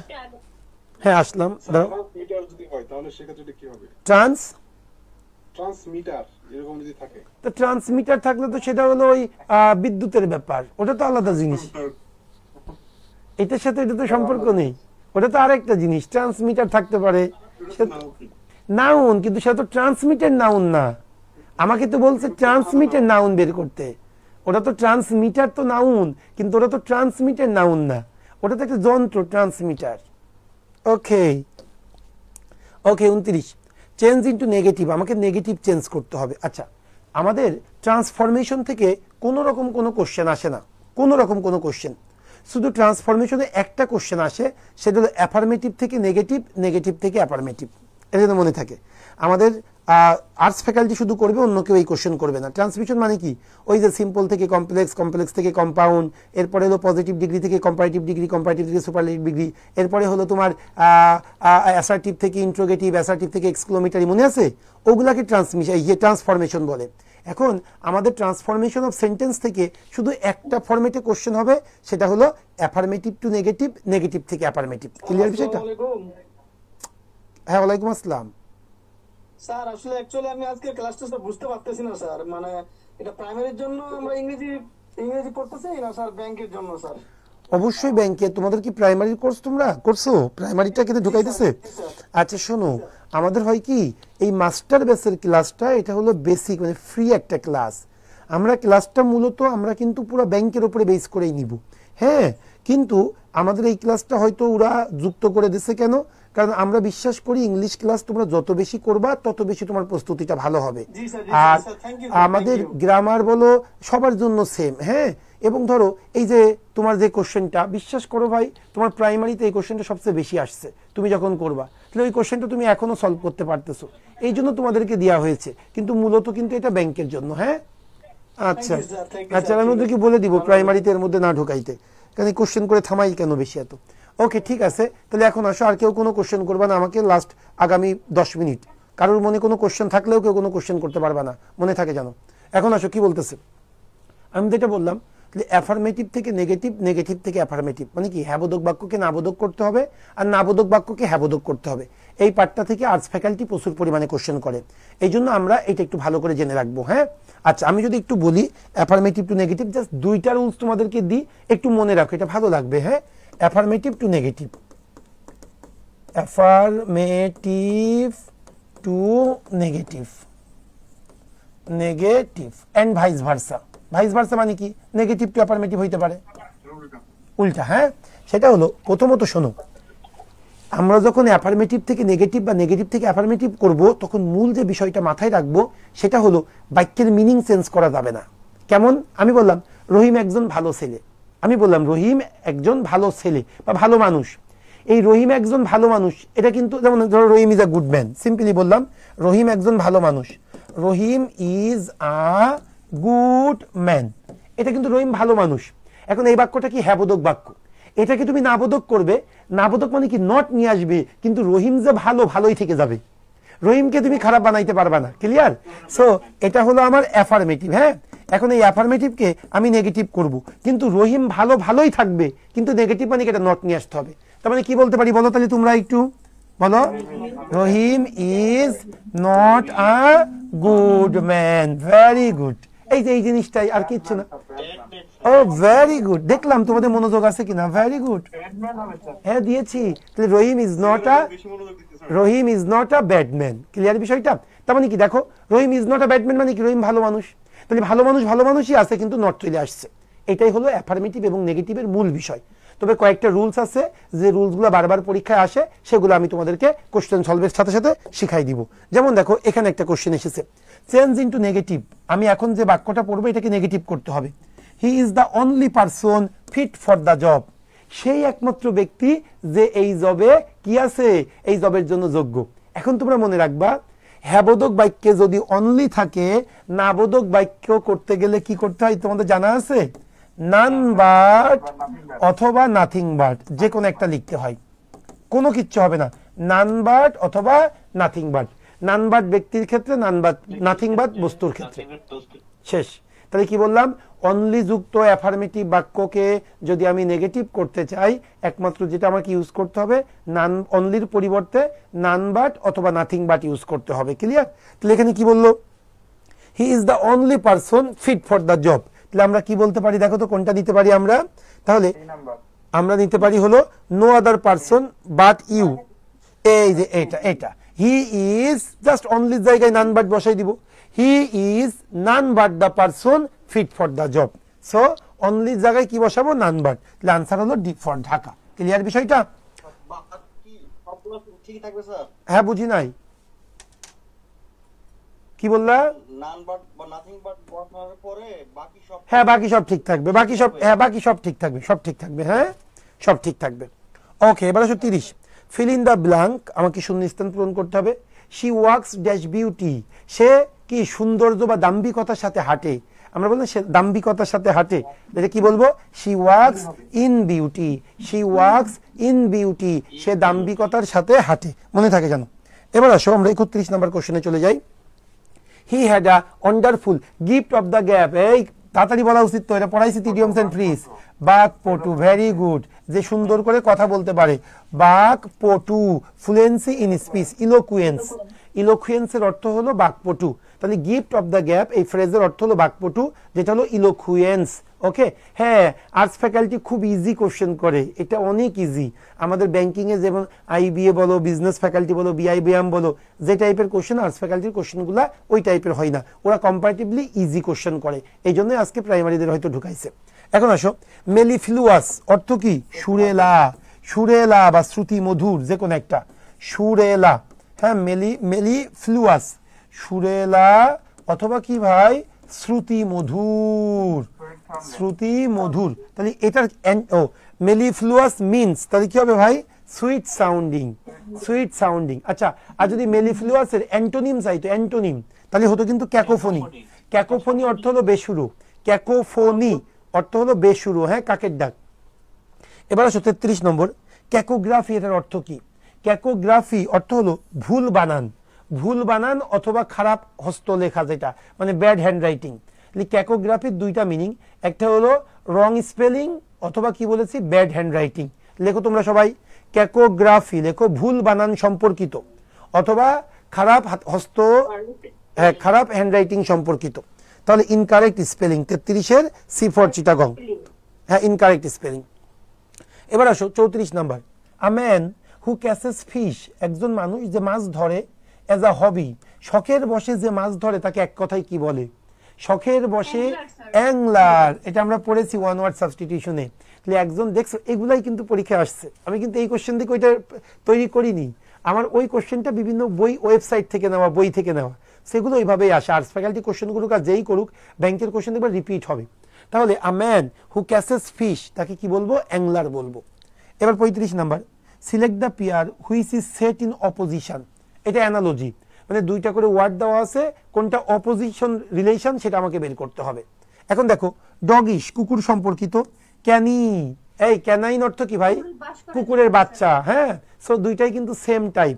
এবার আসো, ম্যানলি মানে পৌরসত্ব, আবার ভিরাইল এটার অর্থ পৌরসত্ব, কিন্তু আমার কি সিনোনিম রিলেশন দেখাইতে বলছে না অপোজিট রিলেশন? তাহলে আমাকে অপোজিট বের করতে হবে। এবার দেখো, এবার যদি আমি দেখি, এস ডিভাইন অর্থ কি বলো তো ভাই? ডিভাইন স্বর্গীয়, দন্তস্বয় ভাই, স্বর্গীয় না? আচ্ছা, আর ইনফার্নাল অর্থ কি? নারকীয়। ইয়েস, তাহলে একটা হলো স্বর্গীয়, একটা নারকীয়। ইয়েস, এটাই আমার অ্যান্টোনিম সম্পর্কিত। তাহলে আনসার হবে সি ফর চিটাগং। ক্লিয়ার বিষয়টা? ও আনসার তো দিয়েই দিয়েছে, তোমাদের কষ্ট করতে হয়নি। সি ফর চিটাগং, হ্যাঁ। আচ্ছা, এবার আসো 36, ইয়েস অ্যাপ্রোপ্রিয়েট ফ্রেজাল ভার্ব, আমাকে অ্যাপ্রোপ্রিয়েট ফ্রেজাল ভার্ব ব্যবহার করতে হবে। দিস এভিডেন্স, এই প্রমাণটা, dash with what one already knows, যেটা আমরা জানি সেটার সাথে এটা মিলে যায়, খাপ খায়। সো মিলে যাওয়া বা খাপ খাই ইংলিশ কি? Ties in. This evidence ties in, মিলে যায়। টাইস ইন মানে কি? মিলে যাওয়া। What one already knows. Okay. 37, a pugilist, এই পুজিলিস্ট অর্থ কি? বক্সার। পুজিলিস্ট এটার বাংলাটা খুব সুন্দর বাংলা, কি যেন বলি আমরা? মুষ্টিযোদ্ধা। ইয়েস, মুষ্টিযোদ্ধা। পুজিলিস্ট মানে হলো বক্সার বা মুষ্টিযোদ্ধা। এবার আসো, two rob Peter to pay পল, গরু মেরে জুতা দান। আচ্ছা, কেন বললাম? It's Bangla equivalent. আচ্ছা, গরু মেরে জুতা দান, হ্যাঁ। To rob Peter to pay Paul, to rob Peter to pay Paul মানে কি? গরু মেরে জুতা দান। 39, the employees were kept in, ওই এমপ্লয়িকে কেপ্ট ইন করা হতো আফটার অফিস আওয়ার, অফিস আওয়ারের পরেও ওই মানে এমপ্লয়ীদেরকে কেপ্ট ইন করে রাখা হতো। Means that the employees were confine, সবাই লেখো, কনফাইন মানে কি ভাই? আবদ্ধ থাকা, কাউকে আর কি মানে ধরে রাখা, একটা নির্দিষ্ট গণ্ডির মধ্যে রাখা, এটাকে আমরা কনফাইন্ড বলি, হ্যাঁ। 39 লেখো সবাই, কনফাইন্ড। হ্যাঁ, কনফাইন্ড মানে কি? অবরুদ্ধ বা আটক। কনফাইন্ড অবরুদ্ধ বা আটক, হ্যাঁ, অবরুদ্ধ বা আটক। তাহলে কেপ্টিন মানে কি? কনফাইন্ড। এবার আসো, টার্ন ইনটু ইনডিরেক্ট ন্যারেশন, আমাকে ডিরেক্ট থেকে ইনডিরেক্ট ন্যারেশনে যেতে হবে। ক্লিয়ার? সেটা কি? I asked whose picture is it. আচ্ছা, ন্যারেশন নিয়ে কি তোমাদের কোনো কনফিউশন আছে নাকি? না স্যার। আচ্ছা আচ্ছা, তাইলে যদি থাকে আমি আরেকটু বুঝাবো, না থাকলে আজকে পর্যন্ত আমি জাস্ট পড়িয়ে যাচ্ছি। সেটা শোনো, আমি প্রথমত তোমাদেরকে বলি আই আস্কড, আচ্ছা ওকে, আই আস্কড এর পরে দ্যাট হবে। এরপরে একটা জিনিস তোমরা মনে রাখবা, পরের অংশে ন্যারেশনের ক্ষেত্রে দ্যাটের পরের অংশে কখনোই কি করা যায় না, ইন্ট্রোগেটিভ করা যায় না, সর্বদাই অ্যাসার্টিভ স্ট্রাকচারে হবে। তার মানে কি, এই যে অক্সিলারি ভার্ব সাবজেক্টের আগে আসছে এটা কখনোই হবে না, অক্সিলারি ভার্ব সাবজেক্টের পরে যাবে। যেমন দেখো ন্যারেশনে তো দুইটা পার্ট থাকে, একটা রিপোর্টিং ভার্ব, একটা রিপোর্টেড স্পিচ। এই অংশটাকে রিপোর্টিং ভার্ব বলে, আর পরের অংশটাকে রিপোর্টেড স্পিচ বলে। তোমরা যারা ক্লাস পাওনি আমি ক্লাস নিব, টেনশন করার কিছু নেই।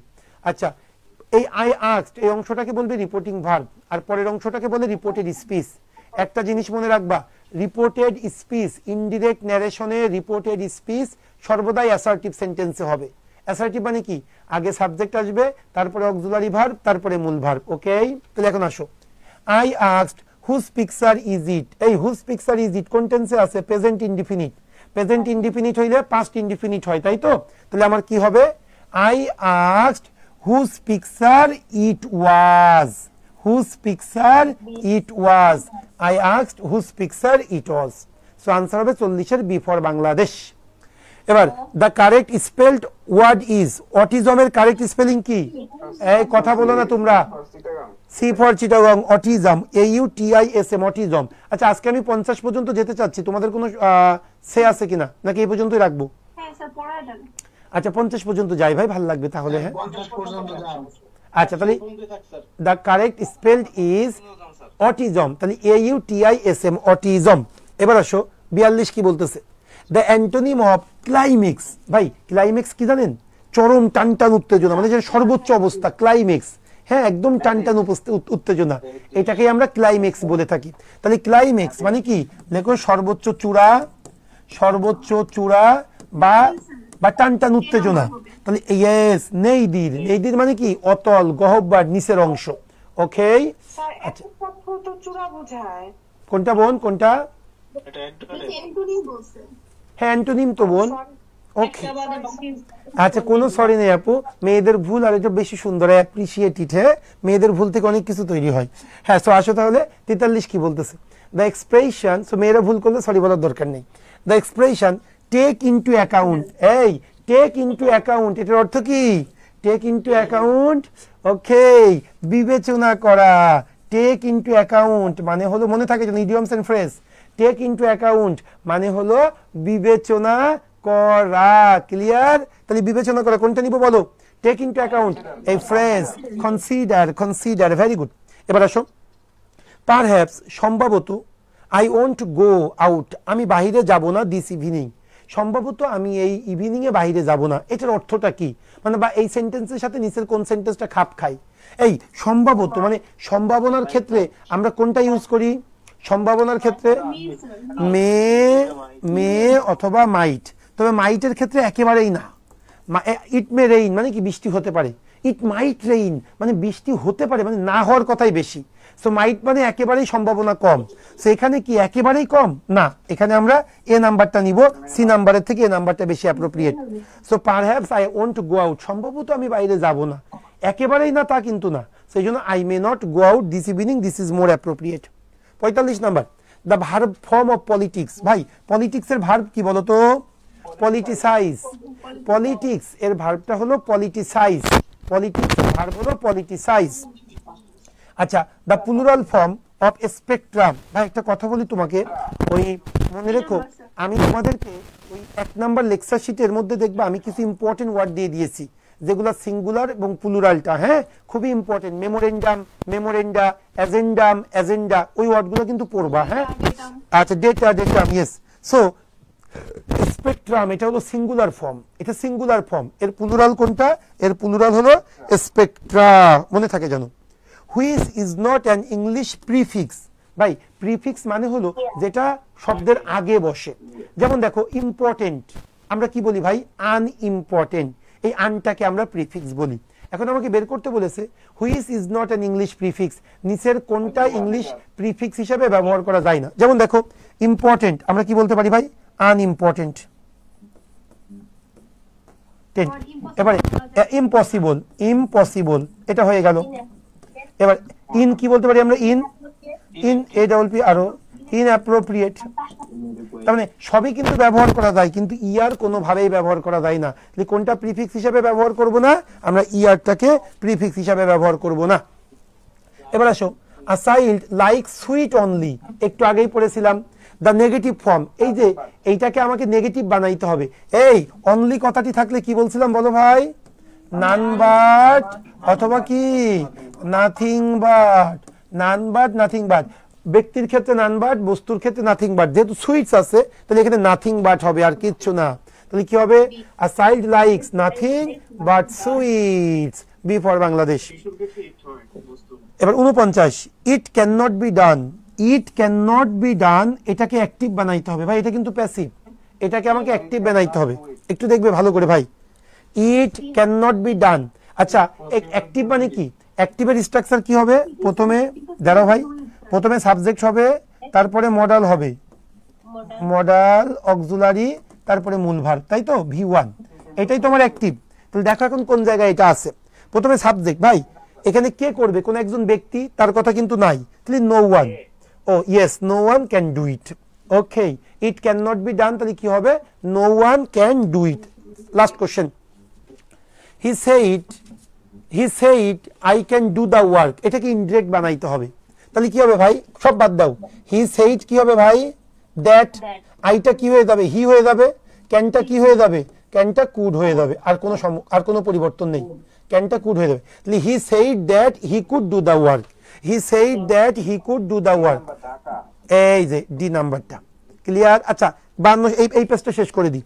I can give you no assurance, এই না পারলে মার্কা ছেলে মারবো। অ্যাসুরেন্স কি হবে, অ্যাসুরেন্স অফ, নিশ্চয়তা, নিশ্চয়তা। এই ইনকোয়ারি কি হবে, তাড়াতাড়ি বলো, ইনকোয়ারি ইনটু মানে তদন্ত। ভাই আর্টস ফ্যাকাল্টির কোশ্চেনটা এরকম সহজই আসে, এই জন্য আমি সহজ কোশ্চেন দিতে বাধ্য হয়েছি। তবে 1 নাম্বার লেকচার শিটটা একটু সহজ, 2 নাম্বারটা একটু স্মার্ট করার চেষ্টা করেছি, কারণ ভবিষ্যতে আশা করা যায় আর্টস ফ্যাকাল্টি আর একটু কঠিন করতে পারে। তবে আমি আবারও বলি, আর্টস ফ্যাকাল্টির কোশ্চেনটা অনেকটা ইজি, মানে আমরা ব্যাংকে যে কোশ্চেনটা সচরাচর দেখি, আর্টস ফ্যাকাল্টি কোশ্চেন করলে কিন্তু কোশ্চেনের মানটা তেমন থাকে না। সো যার জন্য আমাকে, যেহেতু আর্টস ফ্যাকাল্টি কেন্দ্রিক প্রস্তুতি নিচ্ছি, এই জন্য আমি এই ধরনের কোশ্চেনগুলো দিয়েছি।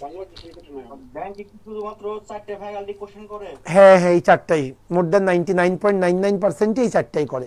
মাঝে মাঝে সিটিআই করে, সেটা খুব রেয়ার কেস।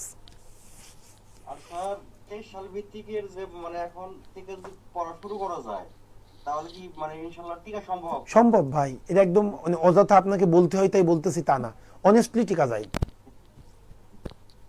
ওকে আচ্ছা ঠিক আছে, আজকে আর না, যেহেতু আমার পরে আবার একটু ক্লাস আছে, তো তাহলে আবার আমাদেরকে দেখা হবে আগামী শুক্রবার বা শনিবার। বলো ভাই। স্যার আজকে কি আমি আপনাকে হোয়াটসঅ্যাপে নক দিয়ে রাখবো, যে ভর্তির ব্যাপারে বললাম আপনাকে? হ্যাঁ বোন, তুমি কালকে কল দিও, আমি সাথে সাথে ভর্তি করে দিব তোমাকে। কালকে দুপুরের পরে কল দিও। আর যে ওই আমি 5:30 যারে কল দিতে বলছিলাম না, সেও কালকে কল দিও, কারণ আমি এখন আবার শীট বানাবো, তো কালকেই কল দিও সব। আমি ফ্রি থাকবো, অফিসে গিয়ে দুপুরের পরে কল দিও। ও আগামীকাল 5টায় ভাইবা। আচ্ছা তাহলে তুমি আজকে 10:30টার দিকে কল দাও, অনেক সময় কথা বলবো। 10টায় ক্লাস শেষ, 10:30টায়। হ্যাঁ ভাই, রাত। ওকে ভাই, আল্লাহ হাফেজ। তাহলে আমি কালকে দুপুরের দিকে ফোন দেব? হ্যাঁ দাও দাও দাও। স্যার কালকে কি কথা হল?